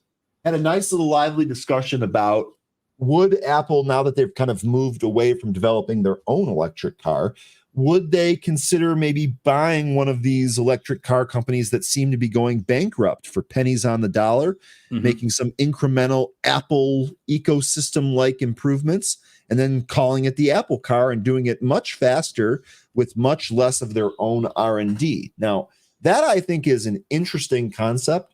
I don't know if that's going to happen, but I would imagine that if they do that, it would be something like this that they would buy, right? Maybe not Lucid because it's got the Saudi backing. Polestar, Fisker. I don't think they'd buy Rivian because I think that company is losing too much money.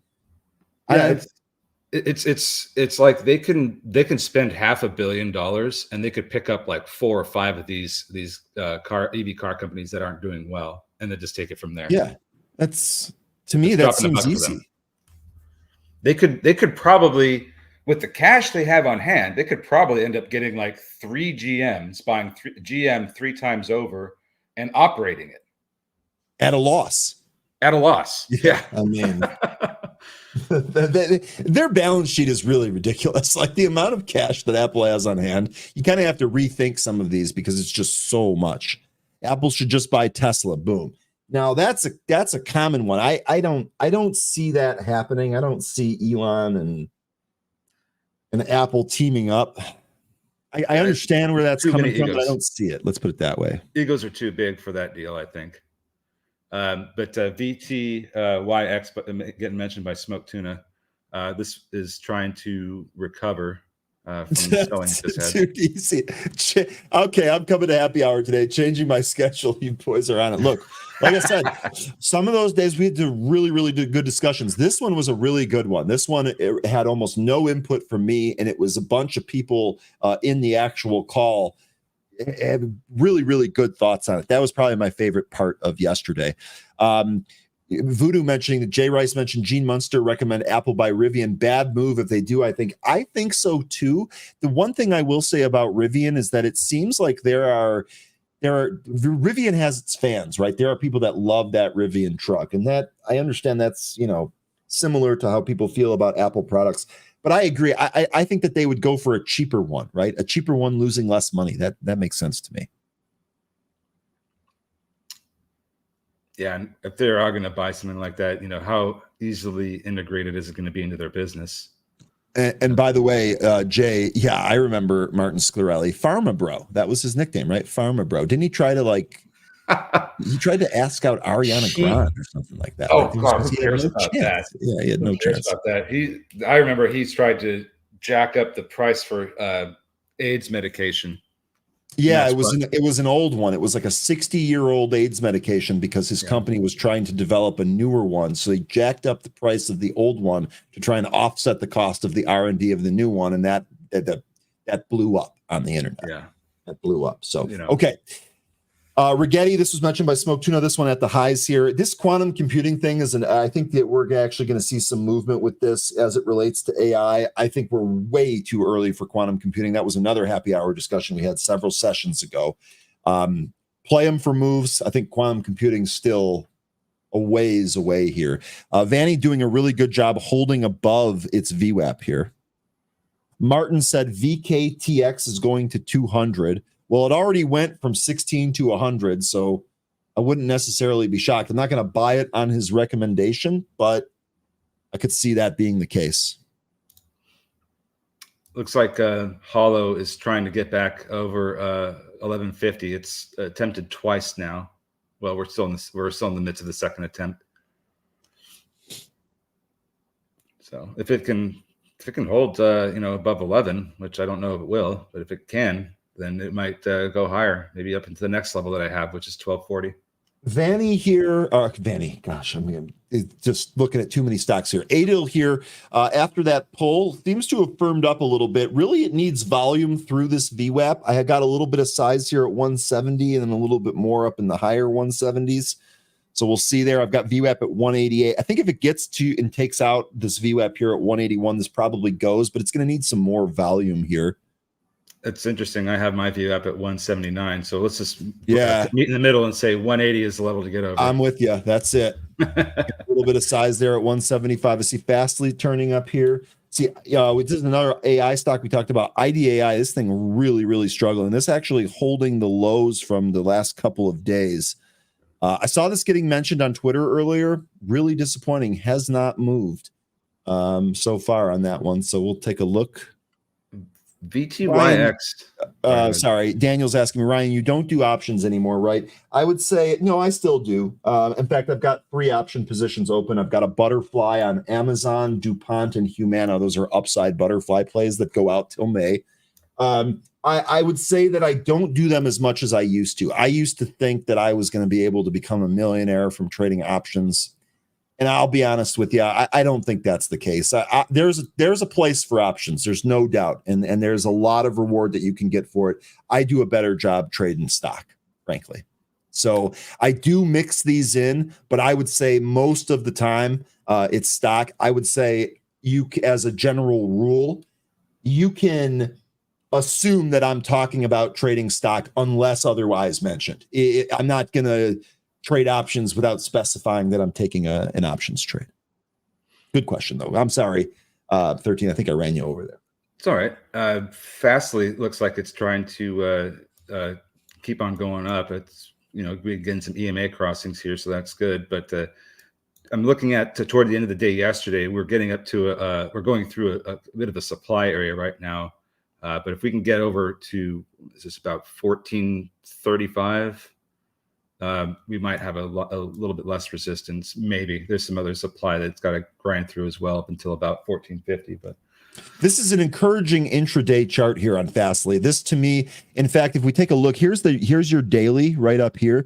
This type of chart right here helps me confirm a bottom. You can actually get another picture of this on the 15.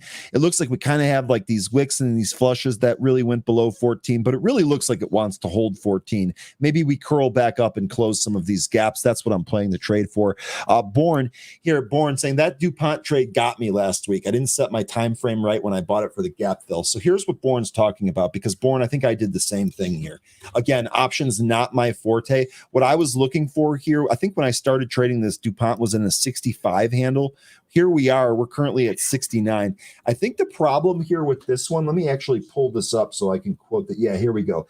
I don't think I spread the wings far enough away from the body. This was way too tight of a butterfly. I bought the 65, sold the 67.5, and bought the 70.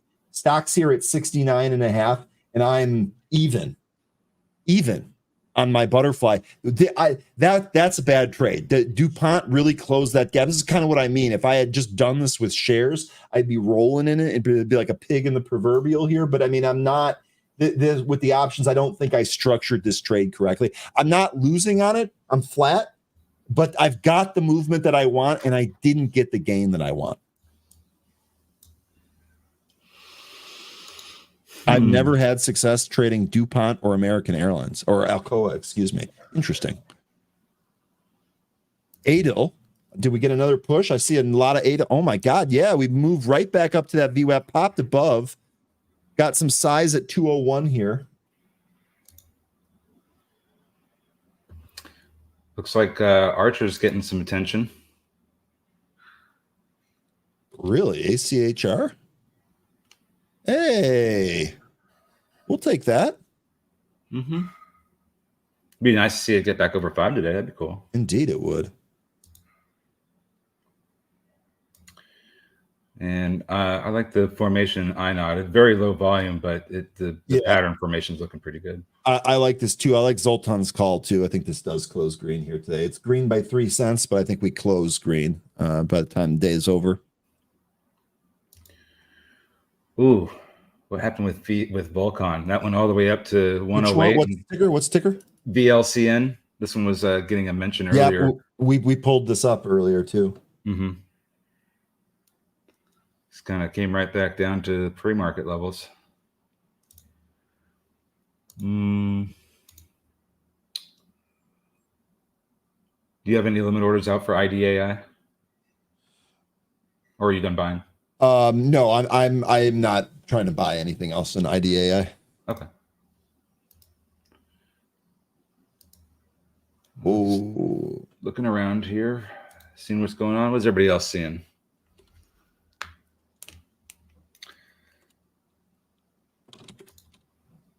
We still thinking we're going to get new highs in ADIL. Current high is at 245. We're getting close.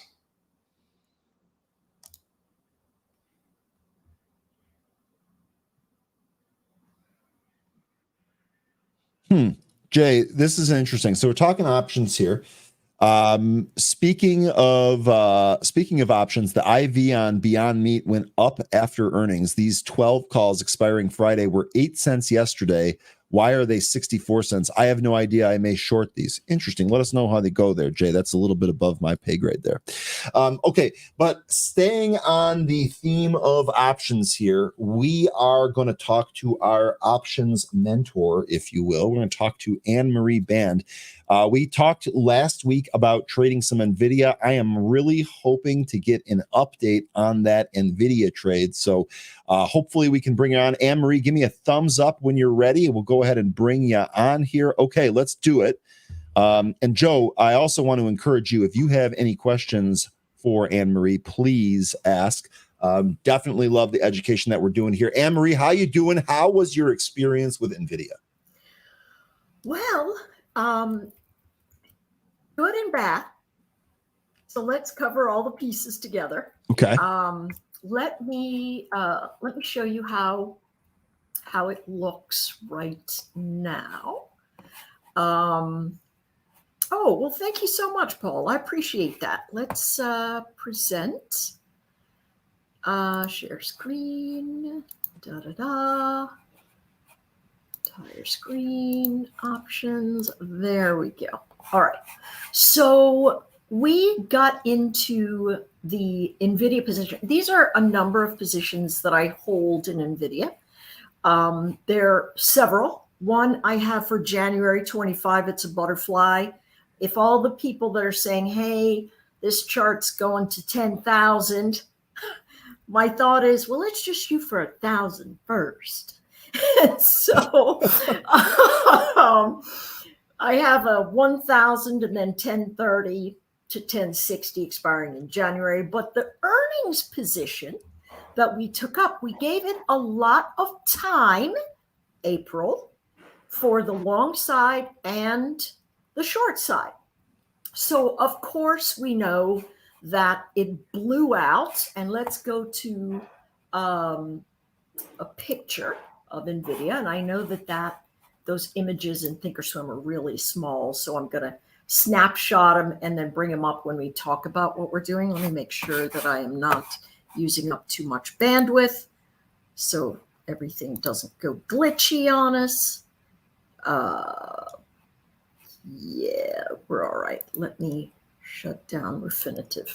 Okay, so here we are. Very quickly, we're going to hop into NVIDIA. And before the earnings, we were looking at expansions into big resistance areas, which were about 750. That was the thought process. Remember, it came all the way down and we said, hey, let's anticipate that it could break support or break resistance. And total, I don't know, I think we spent about maybe less than $2, something like that. Can't quite remember. the space. And so if we take a look, we see that not only did the chart break past its 750 resistance zone, it moved another almost $80 in the upside direction. Now, if you were looking for a flat out long position and you had your butterfly, you would come in the morning and you'd go, oh, that's awful. I don't have any gains. But here's what the beauty is about this particular butterfly. Now, what does NVIDIA normally do? Well, when it breaks out, remember, when you're looking to buy an option into earnings, the first thing to do is go wide angle and say, okay, let's see how these things behave through our earnings event. And so many times we noticed a bounce up and then a fade, and then a bounce up and then a fade, and a bounce up and then a fade. No matter where it comes, the bounces take us up and then we fade. And so we are still in the middle of this particular trade. Now, two ways that we can manage that. The goal is to watch it come back into 750 and ideally still settle at 720. So this is a patience trade that says, hey, you position for the long, you position for the short. The short didn't happen and the long exploded. So what you're going to notice with the following butterfly,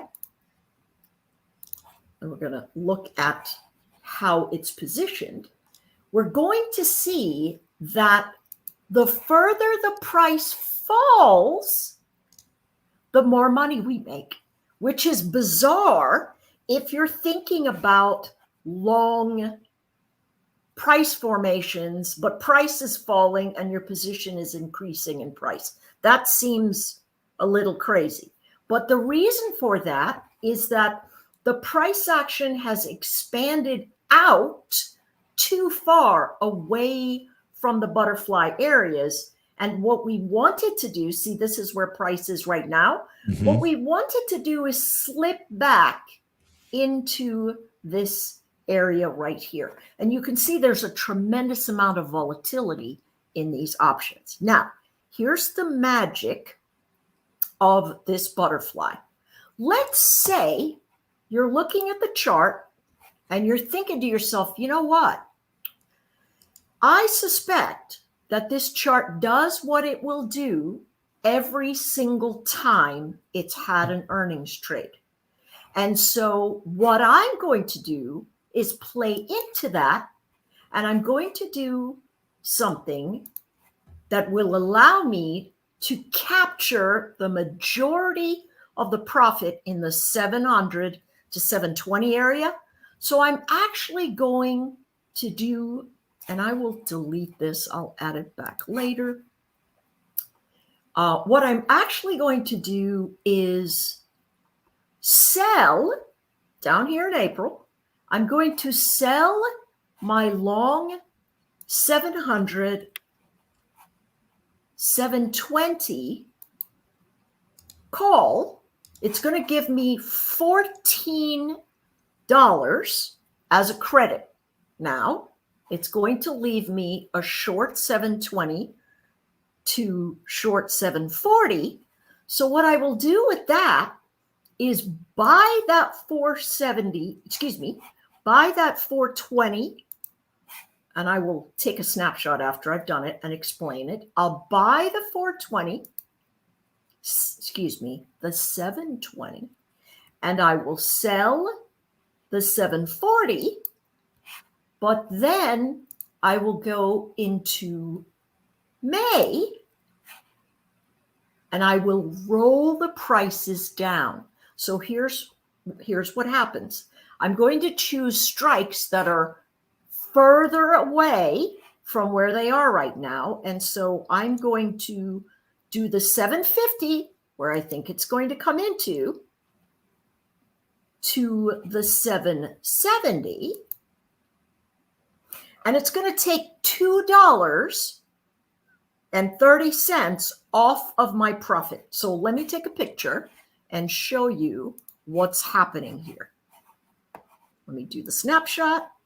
And if this is getting to be where you say, oh my gosh, what is happening? Ryan and I are putting together a schedule where we're really going to dig deep into these positions and show you how to capitalize off butterflies and iron condors. And I'm going to, let me. And I can't wait to do that, Anmarie. I really can't, because just before you got on here, I was talking about a DuPont trade that I took using a butterfly, and I'm in the exact position that you're talking about. I did not spread the wings far enough out. Okay, it was much too tight a butterfly, and now I've got the movement that I was looking for, and I have no gains. I'm flat on the trade.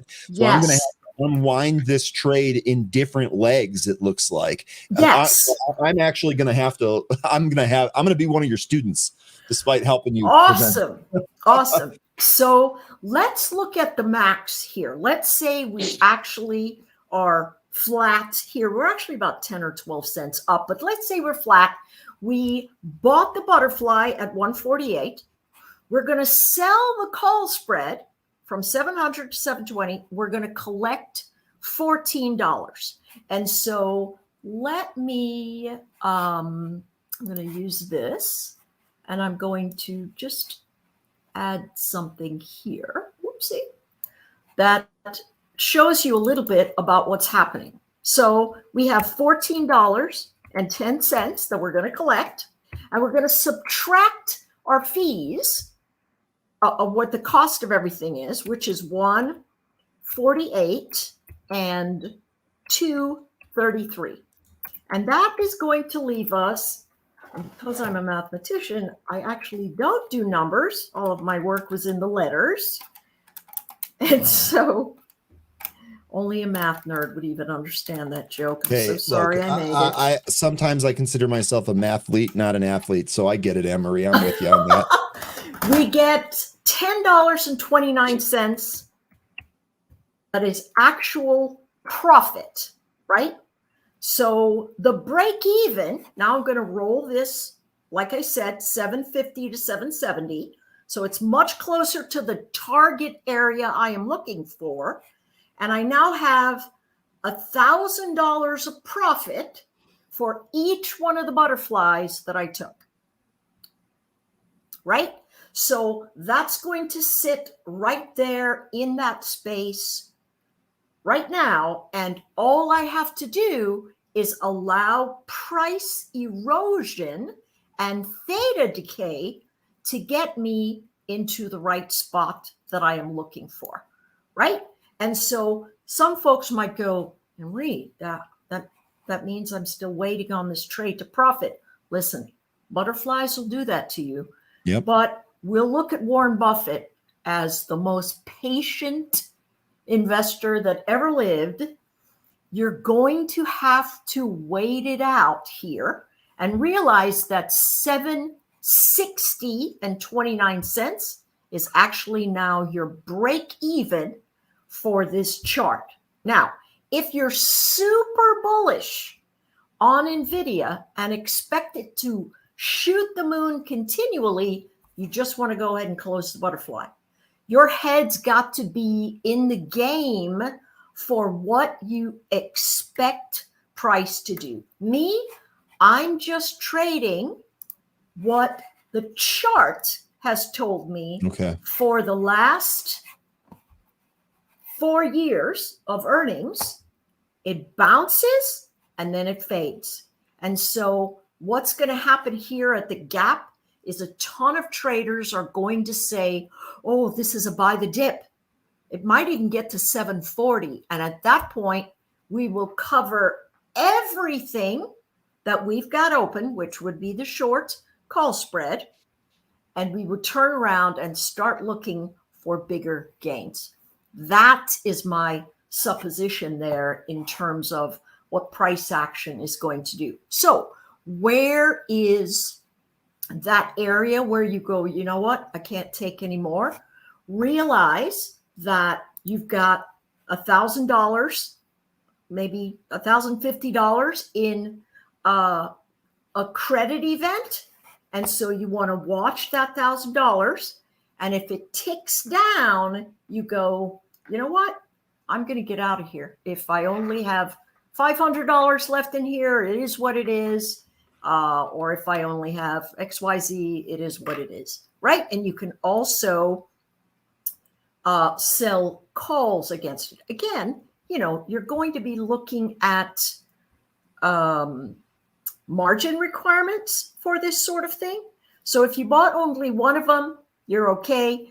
If you bought 10 of them, maybe you're thinking, wow, maybe I only need to, maybe I'll cover half of those butterflies at break even, and then I'll leave the others to run. We have made tremendous movements in this strategy event.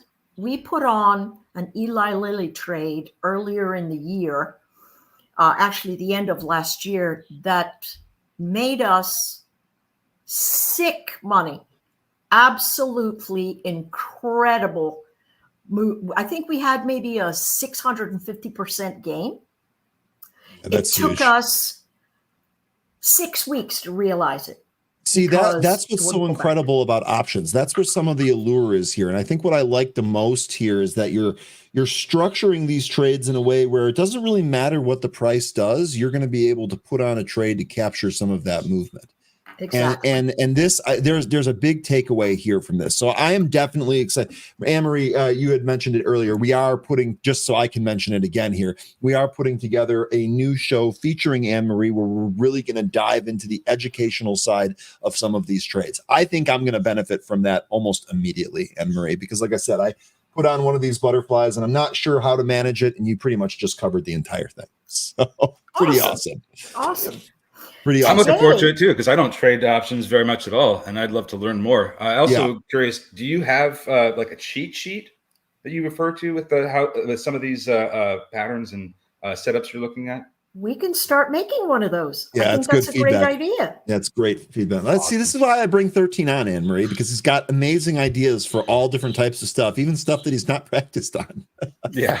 He's moving, he's thinking, he's moving. He's always thinking. He's always I can't thinking. stop it from thinking. I know. It's a blessing and a curse. I feel your Absolutely. pain. I've made a habit of trying to put people that think a lot around me. That raises my level of thinking too. That's a life hack for you out there. There you go, Ryan. Tomorrow morning, you can be like, hey, if you ever stayed up late because your brain wouldn't turn off, hit that like. Oh. Yeah, there we go. That'll be it. I get the feeling all three of us sit in that boat. I'm just saying. I think you're probably right there, Henry. And Ryan's the skipper. Ryan's the skipper. Okay, Anmarie, this is awesome. I really appreciate this. I know we've, kind of been tucking this into some of our shows. I am really looking forward to having an actual schedule for this laid out. When I do, I will of course share it with the group and all of that. This is going to be a lot of fun. So I'm really excited. I really cannot thank you enough for bringing your expertise to our show and trying to raise the tide for everyone around us. So it's my much pleasure. Appreciated. The last thing I'll leave you with is right now we're in a lot of price compression because news is going to break. We've got NFP next week, but we've got consumer confidence just coming around the bend, and we just had just a little bit of negative news that said, hey, listen, credit card defaults are on the rise. You never want to look at credit card limits because, the more we make, the more we spend. So that's not a real good one. But we just have that little bit of negative stuff. But we have been selling iron condors for the last few days, and they've been clipping 25, 30, 40, and 60%. Boom, boom, boom, boom. So we'll also add those in those spaces, and we'll stick with those two pieces in our study space because so much of the market trends for a short period of time, and then it sits sideways for a lag. And so we have to learn to say to ourselves, wait, am I sitting in a space where I'm expecting big movement, but the chart is telling me I'm sitting a little sideways? And that's where we are right now. So looking forward to it. Can't wait. Okay. Anmarie, we're getting a question here from Marlon. How can I follow Anmarie on X?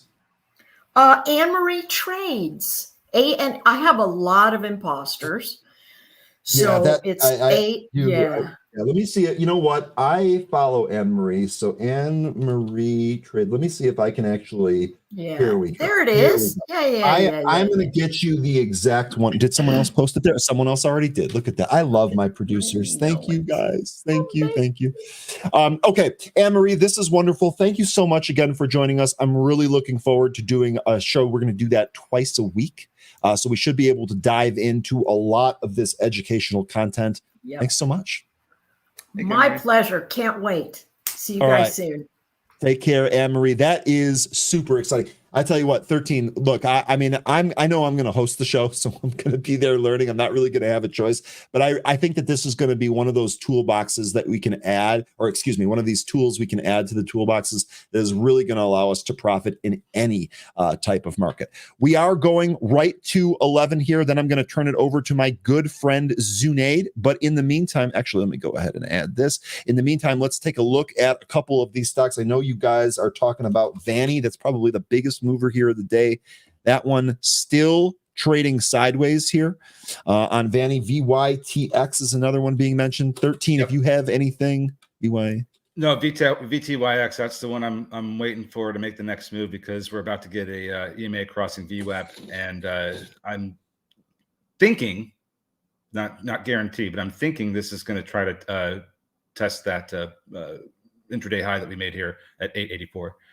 Also seeing that AMC is getting a mention too, because they have earnings tonight after the bell. How wild was that yesterday that we started to see some of the meme names like AMC and GME pop? You were we were talking. Are we getting ready for that? Look what happened here today. GME kind of sold off, and it's about even here. We didn't really see the meme explosion. We might still get that though. Yeah, we might get that. That craziness coming back into the market. Just, be careful with that. I'm not just going to say don't trade it, because it's absolutely a great trading vehicle, but just don't get married to any of these. Yeah, I would agree with that. Crush mentioning IMNN, I beg your pardon. That is Immunon here. That actually fairly decent move here. It's about 80 cents, pushing above $1 now. By the way, Fastly, your levels earlier, that was money. Fastly continuing to march towards the upside here, so that's working. Crow mentioning that ADIL is heating up here. ADIL's had multiple moves here today. This is another exclusive win for the Benzinga news desk here today. Folks, we talk about this all the time. We talk about news trumping chart and all of that stuff. The Benzinga news desk working overtime today to bring you news prior to even the press release. Adel and Vvani giving you those humongous moves here today. Hats off to them. You guys made any money here today? Hats off to our news desk team for bringing you this news. VTYX, I think we're starting to get going here. There you go on VTYX. This really looks like it needs to keep curling up, take out that 815. Just need that volume expansion. I think that's the one thing it just needs right now. Just get the volume to pour in, and then we're going. I think you're probably right on that. See if this volume can expand. Yeah, and Fastly hitting 1450. That must put you in the money at this point, right? Oh, yeah. My average has now been lowered to 1429, so I am absolutely green on that Fastly trade. I am looking for 20 plus, FYI. Okay. What's your time horizon on that? It's a swing, so yeah, I mean, I'd give that a few weeks. I'd go even a month or two on that. I don't necessarily really want to hold it into the. I would say the end boundary would be its next earnings report. Let me see when that is. I mean, because I think it's a good low RSI trade. Yeah, just being that low and then seeing how it does when it tries to recover. It absolutely recovers like a mammoth. So we had our earnings were just out of the way. February 14th, next earnings print unconfirmed May. I mean, we've got time.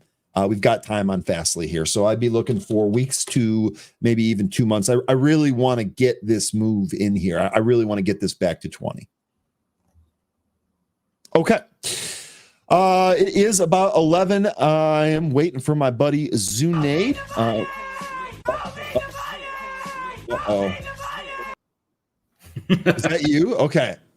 Zunaid's muted. So Zunaid He's muted, but the I'm like, soundboard's working. unmuted. How do you like them apples? I thought the intro would be better. I thought that was an actual intro, not just like a bite. But yeah. I thought that was an intro too. I was like, what is Zunaid doing? Is he literally playing an intro for himself? That's really cool. That's his intro now. That's what I'm saying. Nah, I got to get a better one. I don't know. We might have to cook some stuff up. But dude, I was like in the back taking notes when Anmarie was going over some stuff.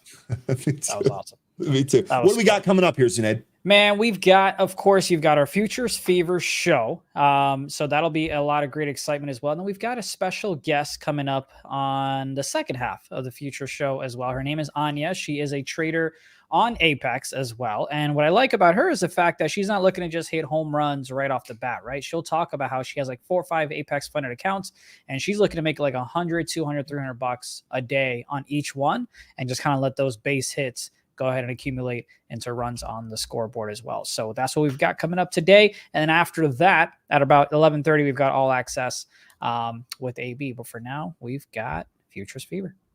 Okay, awesome. Take it away, Zunaid. Thanks very much. We will see all of you folks tomorrow.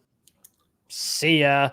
What is up, chat? We are going to go ahead and talk some futures, some Apex. And matter of fact, I need to go ahead and change that banner. That's on me. I apologize because it's actually 80% off of evals and not 71% off. So we're going to go ahead and change that for the next show. But don't forget to go ahead and scan that QR code or just use promo code FEVER if you want to go ahead and rock with that. I am going to go ahead and rock with some futures action. So here's what we've got going on. Oh, you know what? Hold on. I can't have a show if I don't play my intro. Here we go. Welcome to Futures Fever, where we dive deep into the world of futures trading and uncover opportunities no matter the market conditions, because volatility is simply an opportunity to find profitable trades. So don't sit back and relax, but sit up and engage as Futures Fever, powered by Apex Trader Funding, starts right now.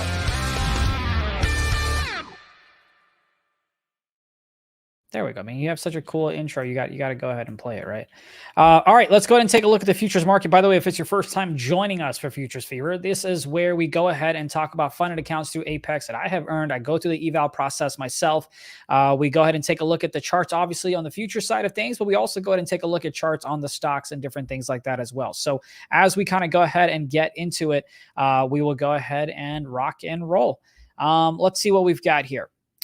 All right. So here's an update, right, on like funded account and different things like that. And one thing that you guys can always rely with us here at Benzinga, including myself, is that I'll always be transparent. So I have purchased a bunch of eval accounts. So these are all the eval accounts that I have. Some of them I have unfortunately failed, right? But some of them I have passed, right? So this is a funded account that I will have tomorrow access to, which I wish, the show was tomorrow so I could show you guys that. This is another one that I'll have funded account access to, and there's that one. So I've now passed 3 accounts, evals, if you will, to go ahead and get funded when the market opens up tomorrow. So that's exciting for me to go ahead and do. Now, let's go ahead and chart some futures. We're going to go ahead and take a look at the NQ. This is the NASDAQ 100 E-mini futures.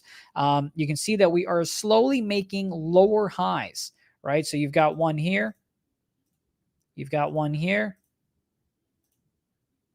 Here.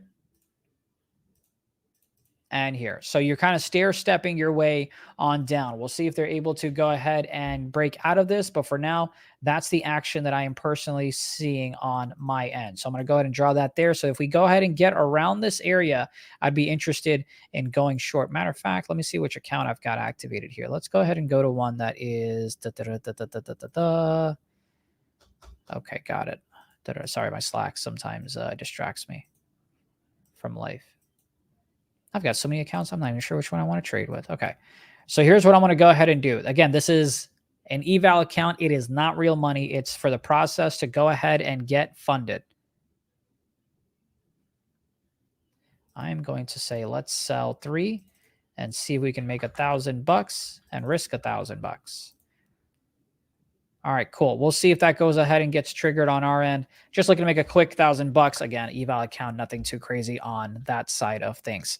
Let me go ahead and see what else we've got coming up. Oh, I think there was there a chart where I was like, hey, we should come back to this?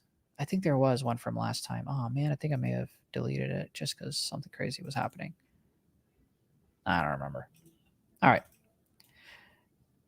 By the way, do me a favor, chat. Spam 1 if you like enjoy sports betting content. This is not something we'll do right now, but I'm just curious. I'm looking to take a poll on how many of our viewers enjoy that type of content. Let me know, please.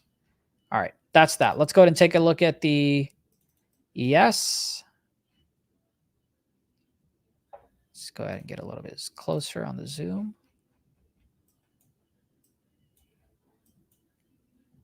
Nothing really there for me. Looks like we might. Awesome. Well, David, what we've got is today we've got a few things. At 3:30, oh, chat. Okay. 3:30, we're going to go live with AMC earnings call. All right. So this is where at 3:30 to 4 o'clock, we'll hang out. We'll look at different charts. I'll review some of the trades that I took and all that good stuff. And then at 4 o'clock, obviously the market closes. Soon after, you'll have earnings coming out for C3 AI, AMC. We'll focus on all those things, go through some charts again. I'll have my boy Aaron Bree join us for the show, maybe a couple other guests as well. And then we will go ahead and have the earnings call from 5 to 6. Then at 6 o'clock, we'll have our first sports betting show of the year. And we'll just go ahead and talk some NFL draft. We'll talk some NBA. We'll talk some NCAA. I won't be your host. It'll be somebody else. But I'm excited. We want to get into that type of content. Should be a lot of fun. But here's what's going on the S&P 500 E-mini futures. You can see you got a little bit of resistance here. I'm actually okay taking, say, 2 contracts, risking about $500. That's good with me. So we would have to go ahead and cross the previous close and then make our way up. Let's see if we can get $1,000 here if we go ahead and get that taken care of on that side. All right. By the way, let's go ahead and talk a couple of trades that I'm personally in. I am in Pan W myself. I know it's not a futures, but I told you guys we go to mix things up here a little bit. I'm in this trade. I'll tell you exactly if my computer wants to go ahead and work with me.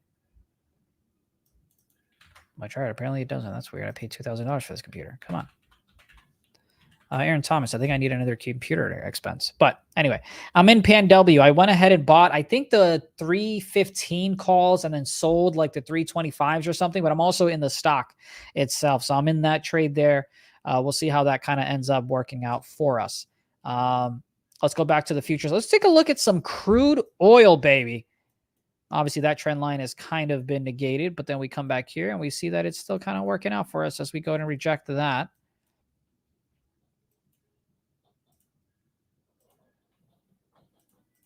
Let's see what ends up happening there. I'm going to go ahead and delete that aspect of it. That's the trend line that I'm currently looking at. I wonder if...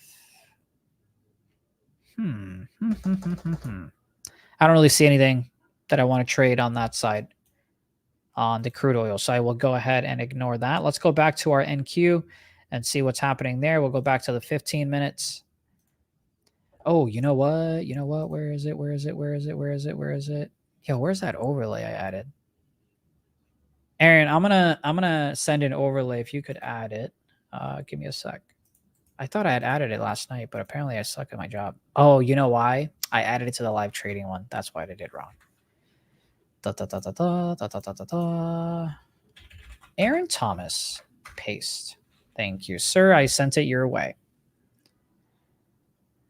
There we go.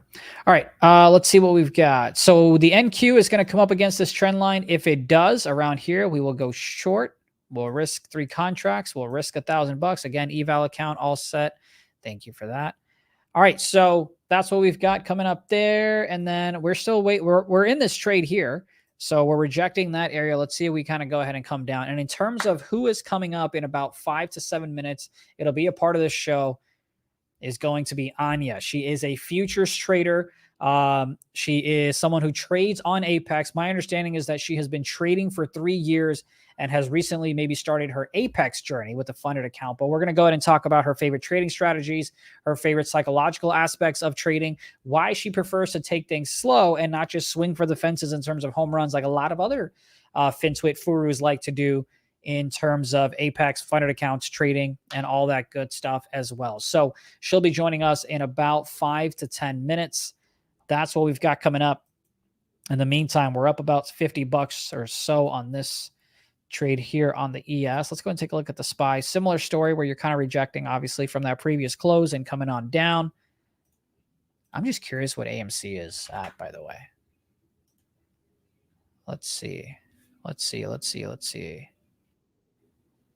Awesome. And there she is. Anya, we were just on the chat about you. She's in the back, so we'll bring her up here in just a moment. Aaron, if you want maybe a green room just to make sure everything is A-okay before I do go ahead and bring Anya on, that would be great. Let's see. All right. So we've got AMC earnings later today. We're going to have a stream where we go in and talk about AMC earnings later today. Are people really still interested in this one? Is this still like a meme stock type situation where people, you know, care about it and all that good stuff? I don't really know. But I don't know. And then let's see, you've got AI. How is it that the world of AI is booming, but C3 AI is just kind of hanging out? Hasn't really done anything. Hasn't really even broken the 35 level that we had back in, what was this, August? Yeah. What's happening there, chat? I'm not even sure.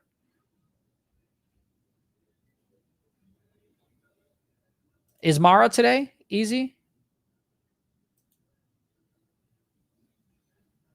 Mara, let me know if Mara's today. Maybe that's another one that we cover.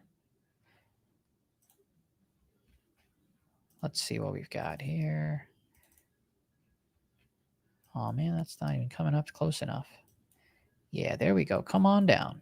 Come on down to at least the VWAP area. Even closer to that, we can go ahead and get our money on that side of things. All right, before we go ahead and get to Anya, I'll go ahead and take a look at maybe a couple of stocks. So let me know, chat. Let me know a couple of stocks that you want me to take a look at, and then we'll bring Anya on. So if you want me to take a look at a couple of charts, let me know. Apple. Did Apple finally break the 180 level? Where are you at, Apple? AAPL. No, it did not. Man, I've been waiting for this. You can see my alerts have already been... Did something happen there? Oh, that went away because of that. Got it. You can see Apple, I've been waiting for this break of 180, man. You've got 1 touch, 2 touch, 3, 4, 5, 6, and then we bounce? Like, come on. You know what this is? This is one of those where I'm going to get in trouble. I'm going to get in trouble. Actually, that's not the right one. But where is it? Where is it? Where's my text box?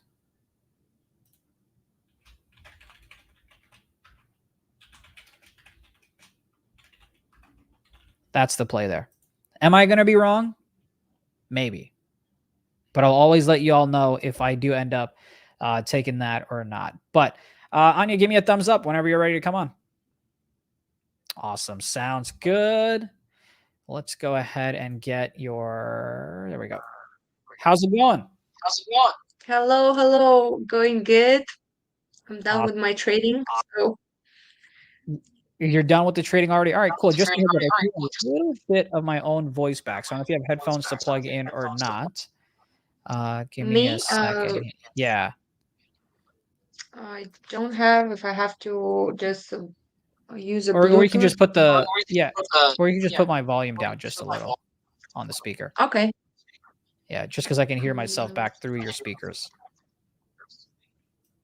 How about now? Is it better? Mic check. Yes, that is better. Awesome. So you said you're already done with your trading day, but before we get into all that, give me like a quick 30 seconds onto your trading journey in general, and then your trading journey when it comes to like Apex and futures. So I've been trading already on September. It's going to be 3 years. So usually 2.5 years in day trading. But I joined market a little bit earlier. Definitely trying to do the swing trades, like 2020, end of this 2020. But I was not lucky enough. And I entered the market at the end of 2020 when everybody were making money, and I got teased. And I was like, oh, that's cool. Like I want to do it too. And as soon as I entered the market, it started bouncing back, and I had a lot of trouble not having any experience using margin, and that was a tough experience. But that's where my journey started.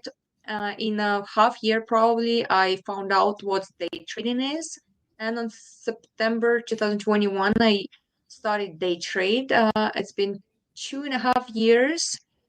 So I traded shares. I traded then in a year probably. I tried to leverage my capital since it was pretty low after my previous experience, and I started trying options and probably spend another year or 8 months learning options, trading options, and it was fine. I was consistent, but it was very stressful for me, and I never could emotionally and psychologically move to increasing um my risk, literally. So I had trouble with that. So I can find consistency, but as soon as I'm trying to increase my risk, like that doesn't work together. And then I started trying futures. Like I heard a lot about them, and I heard I was thinking, how can I leverage my capital? How can I get into this higher probability of income, since I already started kind of full-time trading and didn't work anywhere, but it was not enough. I was literally could cover my bills. So when I found out about Apex, and I was like, wow, that's a cool idea.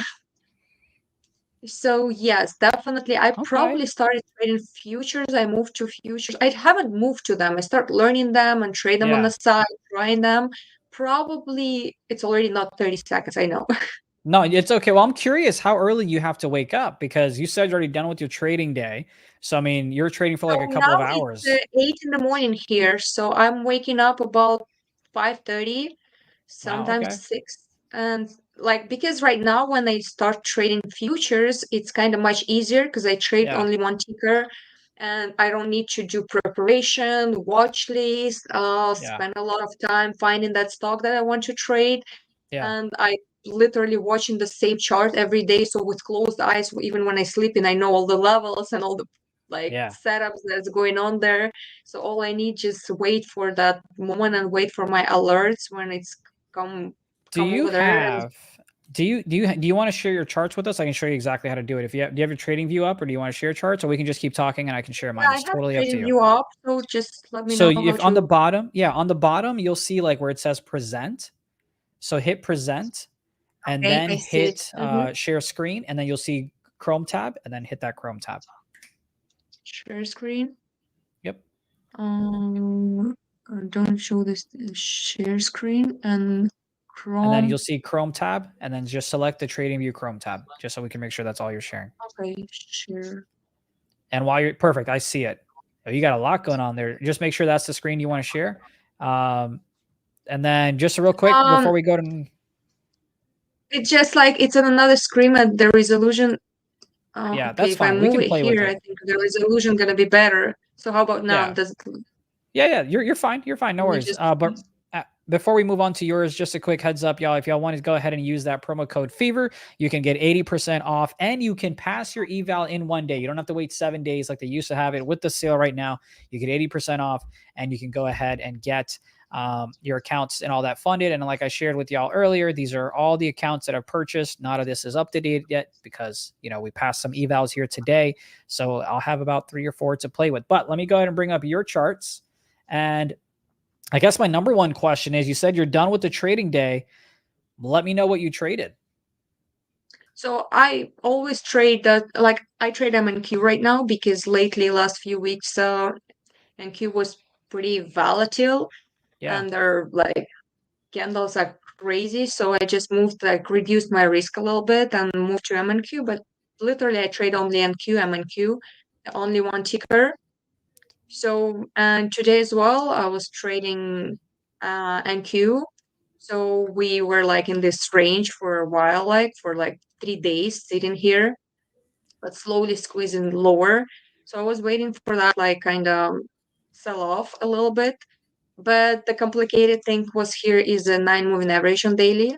So we still kind of uptrend. And I literally I don't I don't have this bias are we gonna go up, are we gonna go down? I just need a good level and just a price action and just little scalp.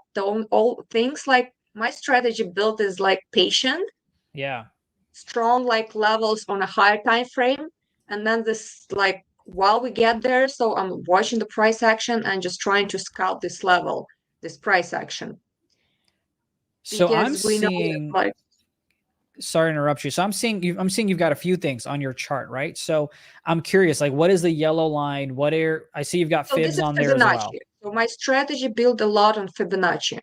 So I usually like in the real time, like I'm watching where we at. Like for example, like as we have high and low, like and watching these levels a lot, like 50%, 61%, and like GP basically channel, Yeah. golden pocket. If I don't know, you guys familiar with it? I'm Yeah. sure you are. Yeah. So this my strategy a lot. So I have like my higher time frame, like kind of zones and levels, trend lines.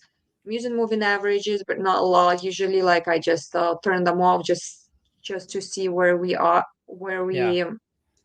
Let me just remove those so just make it a So little I'm cleaner. curious. Yeah, here's what I'd love to do if you're okay with it. I would love to kind of come in with the aspect of, hey, we've got 9 minutes, right? So we got a little bit of time, but I'd love to know, hey, you just woke up, you're just going through the trading day. Where are you drawing your fibs from? Is it from like the 65-minute, the 4-hour? So Like, where are you I'm drawing it not from? like a fib, so I watching a lot like 15-minute, like my strategy built a lot on a 15-minute moving average and 200 moving average. And Yeah. basically I have this, as you said, a crazy chart. So this is a Yeah. chart that I'm looking like basically 3-minute, 1 minute, 30 minutes, Oh, all the wow. time frames. I Yeah. don't look at the setups on them, but I need this free to go area. Like today we were like below all the moving average, free to go everywhere, like basically on 3 minutes, on 5 minutes, on all the time Yeah, just frames all we the time were like frames. Yeah. below the moving average. That called for me free to go. So basically what is moving average is dynamic levels of resistance support. They're just dynamic, right? So and they're all pushing from the top. So that setup I'm looking a lot. So when we above like all the charts all along, and when we get there, like I'm just looking at like 15 or 5 moving average and watching a lot like 20 and 200 moving average. So literally what I'm waiting a pullback. So a nice trend and a pullback to moving average. So and with Fibonacci, I just trying to confirm this kind of levels where we can like pullbacks, like you see, we have 50 moving average or 50% Fibonacci here, 61 and 60. So in this case, I'm gonna be interested in this area between 20 moving average and 50% Fibonacci to short it. Why? Because like this is gonna be this nice range where all the moving average comes together with this 50. If you look at the hourly chart, like we have free to go. So this is a perfect area to pull back, right? So make this ABCD pattern. And when all the charts giving me their confirmation, like that free to go after pullback. So I'm looking for that ABCD pattern if we draw it right here. Yeah. So that's what I'm looking for. And I'm trying to scalp it around like basically C point. So somewhere here. And later, of course, I'll already go into like lower time frame to hard to explain the strategy like in a, Yeah. in a Well, second, like, you know, yeah, it's one of those things where you've done it for so long, on the fib side of things as well with the golden pocket, you know, and all that good stuff there. Yeah, Let me so go basically ahead what and I need the Fibonacci level or area between 50 and 60 come together with a 15-minute chart and 60-minute chart moving average 20 or like higher moving average 20, 50 or 200. And when it's come together, I'm trying to when we have a trend down or up and then we haven't pulled back to this area, there where I want to enter. Okay, gotcha. So good. Yeah. So and today we had this beautiful setup right at the like we actually opened in this area like right here. So somewhere right here, right between 50. So we rejected it, and then I just scalp in this moves like on a lower time frame, 5-minute chart. Like I'm looking at it, and like if we look at candles already patterns. So we have Fibonacci here, like more like lower time frame. So we pull down. Let me show you. We pull down and look where we rejected, right in the fib level, like you see, golden pocket. Yeah. So on there was my trade. I just took the short, like literally UMNQ and just partial on the way down. So you took a short like 10, 15 minutes into the market. open. Yes, basically as soon as we close the like we draw, we had like a little trend here. So we have a high, we established a new low. So and this area is like on a higher time frame. I already have free to go and all the moving average is pushing from above. So all I need just to find a good entry and on the lower time frame. And this is 5-minute lower time frame. I have this basically golden pocket. I have a rejection from it. I have another candle rejection. So like as soon as we start moving like a little red, like on the close, so I can enter my trade and just I gotcha. just partial it on the way back. So So how many points are you looking to get? Sorry. So like how many points are you looking to get whenever you enter a trade with the NQ? Because NQ can go crazy. You can get a 10 point, 25, 30 point move. I know. That's why I said like that's lately I moved to MNQ. Yeah. So I can kind of manage these moves because yes, lately like I was trading NQ for all these months, but lately last 2 weeks it's been very hard to manage that risk, these points. So and what I do, I just have this pre-set up like basically 1 MNQ, 5 MNQ, like and my risk like it's very hard stop is like $300 or like NQ like. So this is $300, 15 to 30 points. Okay, got it. So I literally know like I always have this preset like things so I can see like if I feeding like if it's like pop up like how much room do I have, and that was not enough because like if it's pop up like hard like like fast, so I have to at least like have a high, so I move into M and Q and just reduce my position like 2 times like let's say you got to give yourself a little bit of wiggle room in case the market's kind of very volatile. You can take fewer contracts. Exactly. I like literally today I was trading with like 2 MNQ like in and out because I'm scaling in and scaling out on the way back because of trailing drawdown, and I always trying to keep the trailing drawdown like at the amount that I have, don't go deep. So and that was enough. So this move was enough like I was literally scalping like this area. And I got like $160, 5 accounts, $800. That's all I'm looking for. So so here's what I love, and this is what I told the chat, and this is what I told you when you and I talked beforehand, is that psychologically, you mentioned it as well, is that you're not looking at $800 gains when you're looking at the screen. You're seeing $150. So does that help you psychologically, knowing that, okay, I'm playing with smaller money, so I can be a little bit more tactical and not have fear when I see red on my charts? Exactly. That was a game changer for me, actually. And that's why I moved to futures. And that's why I really serious about Apex, about prop firm. I mean, like, but Apex was the best one offering best conditions.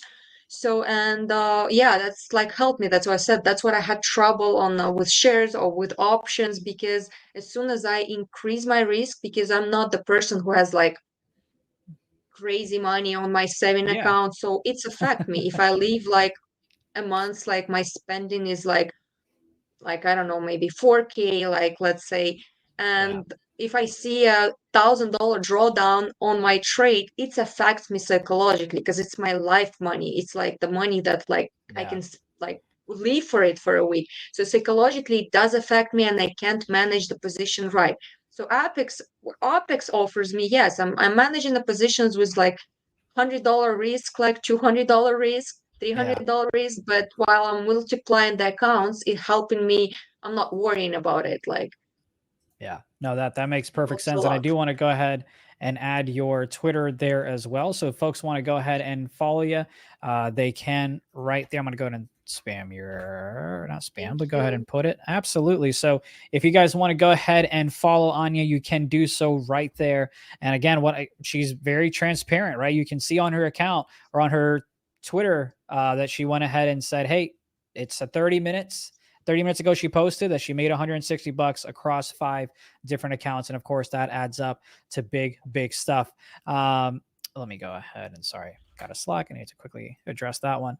I think we've got all access coming up here in just a couple of minutes while we wait for our guests, but any other tips that you might have for viewers when it comes to futures trading, when it comes to trading itself? Matter of fact, before you give me your tip, I am very curious. what is the poster that is right above you in terms of like what's the saying or what's the motivational quote right there, right behind you? It's saying the people who are crazy enough to think they can change the world are the ones who do. Is there a reason you like that one for final thoughts before we hop off the show? I love it a lot because I truly think that it's very deep quote because I think it's a little bit about my mind because and about trading as well because I was the person always who like started trading from scratch and all people around were the people who always said like Anya, like you don't have money, you don't like that person who can invest capital, you literally struggling in life and you decided Yeah. to become a trader. So, and I was like, okay, just watch. It was Yeah. hard. It was a lot of Yeah. tears. It was awful. It was like a hell. First year, it was a hell. That's how I Yeah. can describe it. But I believe in it because I have I a love big it. dreams, like really I big. love it. Well, hey, I look But forward to having you on again so we can continue your journey. But I think you were about to say something before we hop off. I mean, yes, the main tip, I guess, going to be like look into future, don't look into today because especially when you trade the prop firm accounts because while we don't have this mind yet to be rich, but as soon as we get funded with this like 150 300,000 like $1 million like 5 accounts 10 accounts, yeah. we think that we can become rich that fast, and that's what bothers us ever to fund or to get things. And I always say like just count this way, Yeah. $100 a day. If you ever like, if you even pass your evolution like in 3 4 months, if you have 10 accounts at $20,000 a month, if you have 20 accounts at $40,000 a month, what else we need? Yeah. Like it's $250,000 like a year. Yeah. No, So I don't hear, rush. yeah, That's a key. I agree with you. I agree with you 100%. And I appreciate your insights. And again, it looks like my alerts just went up. I really appreciate having you on, and we'll talk more about the next time we can, see, get a little sneak peek into your trading journey. Thank you so much. That is Anya. You have her social media channels right there as well. We appreciate you, Anya. We'll talk soon. Thank you. Thank you so much. Absolutely. Oh, sorry about that. We had to cut that off there. And Aaron, what's up, man? What is up, Zunaid? How you doing today, man? I am doing great. I hear you've got a great interview, so I'm going to go ahead and hop off. But you and I have a show that we're going to go ahead and debut on Friday. I'm excited for that, but I don't want to take up more of your time. A little bit of teaser. The space is all yours. Beautiful. Thank you, Zunaid. All right, let's go ahead and transition into Benzinga's All-Access. Again, this is your one-stop shop on YouTube where you will get to learn about publicly traded companies directly from the executives that run those companies. I'm excited today to be talking to the CEO of Enlivez. That will be Oren Hershkovitz, and I'm excited. Let's go ahead and bring Oren on.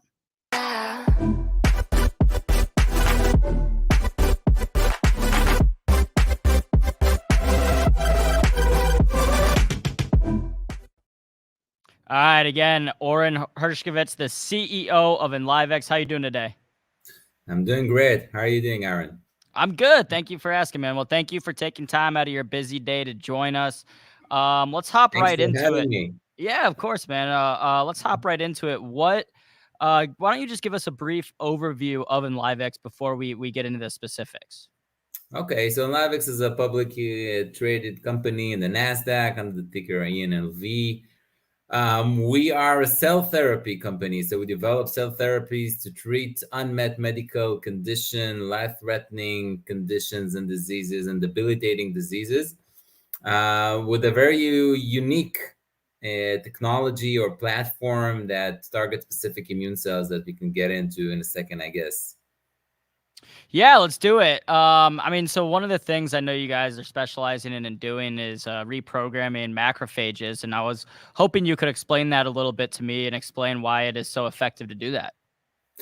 Glad to do so. So macrophages are key regulator of the key immune cells, primary immune cells, playing a role in, housekeeping activities, but also in defending against pathogens and so on.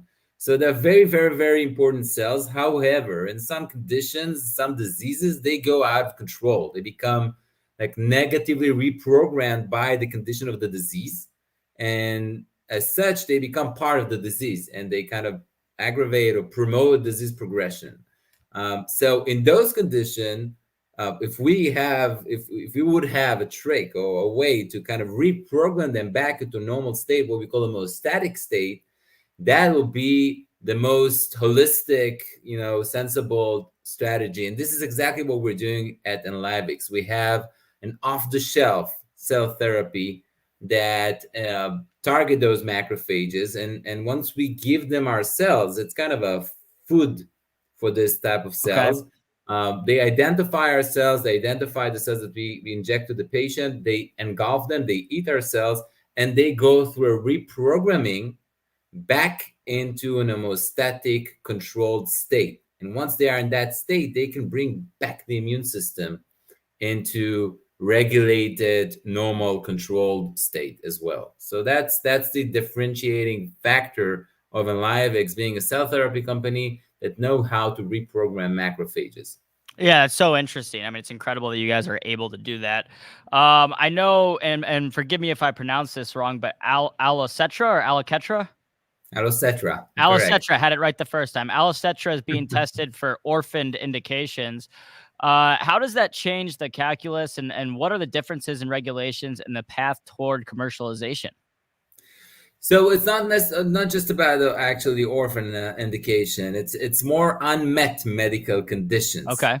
So we're a clinical stage company. So we already completed several clinical studies. We're talking about in sepsis as well as in COVID-19, oncology, and so on. But I think the leading clinical programs that we currently have that it's worth mentioning and that viewers needs to hear about this a little bit is first of all, is sepsis. So sepsis is a huge unmet medical condition. It's the third leading cause of mortality in hospitals in the U.S. Wow, I did not know that. Yes, it's really a true pandemic, to be honest. And sepsis actually, it starts off with some kind of an infection. It could be a bacteria or a viral infection or such, and eventually develop into a dysregulated immune response where the body is just attacking everything. Is not discriminating anymore between healthy self and non-self, infected, and so on. And that results eventually in morbidity and mortality. So macrophages play their critical role, okay? That's why Allocetra makes perfect sense to use those cells to treat those septic patients. So we've announced in last December that we've completed the phase 2 randomized controlled study. It's a study that we ran in leading centers and countries around the globe, and we're now kind of in the processing of the data, and we're expecting to get the top line data by end of March or by the second week of April, the latest. That's the current plan, and we're very, very excited. It's a blinded, randomized, controlled study, so we don't know the data yet. We do know that we have a very promising phase 1 data in septic patient where we treated 10 septic patients, all recovered completely from the condition and discharged swiftly from the hospital. So we're hopeful that we'll be able to generate similar data in this phase 2 randomized controlled study. So that's one. And the other programs that we focus currently are actually in osteoarthritis. So osteoarthritis is a chronic debilitating condition where you have arthritis in the knee, in the shoulder, different locations, different joints. We started off with treating knee osteoarthritis patients that are end stage, they don't have good therapy and they're about to get a surgery for knee replacement therapy. So we're giving them Allocetra in direct injection into the knee. Wow. And we're also already now opening another randomized controlled statistically powered study that in the majority of segment of knee osteoarthritis patient. And we're talking about, again, our numbers are surprising. They were surprising to me when I have discovered the numbers. So 1 out of 10 adults in the US is suffering from a knee osteoarthritis. Really? Yes. So there's like 1 million surgeries a year. Holy cow. Knee replacement therapy surgeries. Those are huge number. The market are huge. And really there's poor treatment. And again, macrophages in this condition plays a critical role in the development and the chronic low inflammatory condition of those patients. And again, it makes perfect sense to try to treat this disease with Allocetra. Yeah, I mean, it sounds like two huge markets there between the sepsis and as well as in the, knee surgeries and stuff like that. So, Oren, I understand that you recently received approval for a patent for composition and manufacturing of Alicetra. How important was this to receive that patent, and how well protected is your IP here? So I'll say in general that, we're been in drug development for many, many years now. Myself as the CEO of Enlivez, the chairman of Enlivez, Mr. Shinovic, we've collaborated in previous company that was acquired in a $500 million deal, and eventually did a licensing agreement in the previous company over the leading asset with Pfizer, a drug that is currently approved.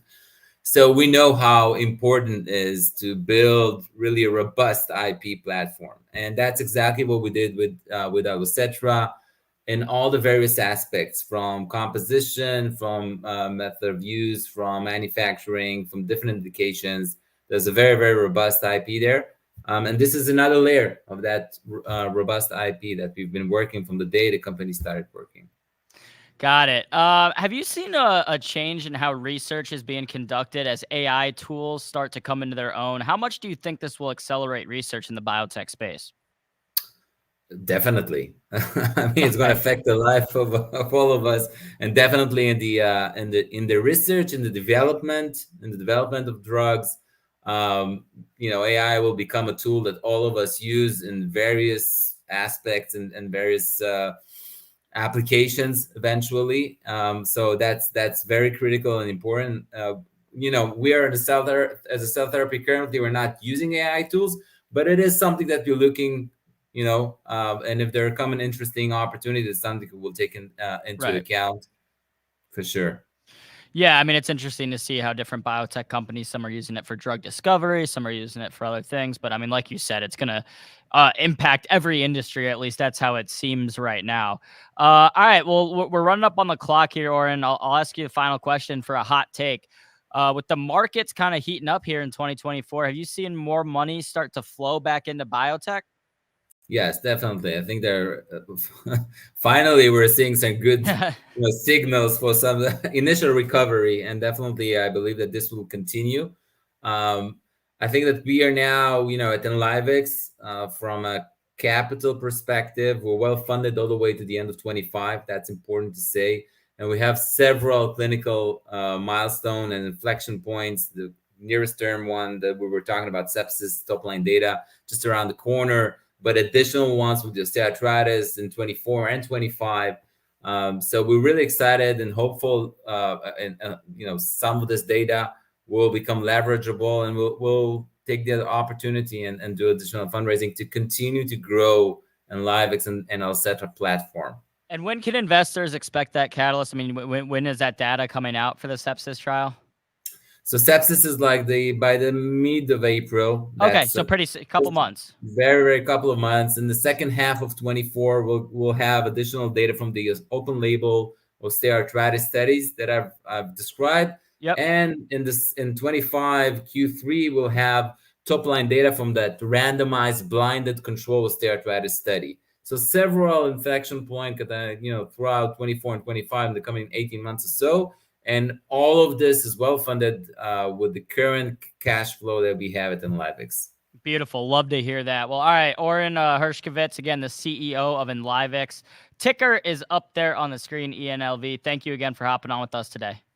Thank you. Thank you very much, Aaron. Bye-bye. Bye-bye now. All righty, guys. Thank you for tuning in to Benzinga's All-Access. Thank you to Oren and the team over there at Enlivez. We're going to, we have Powerball coming up after this.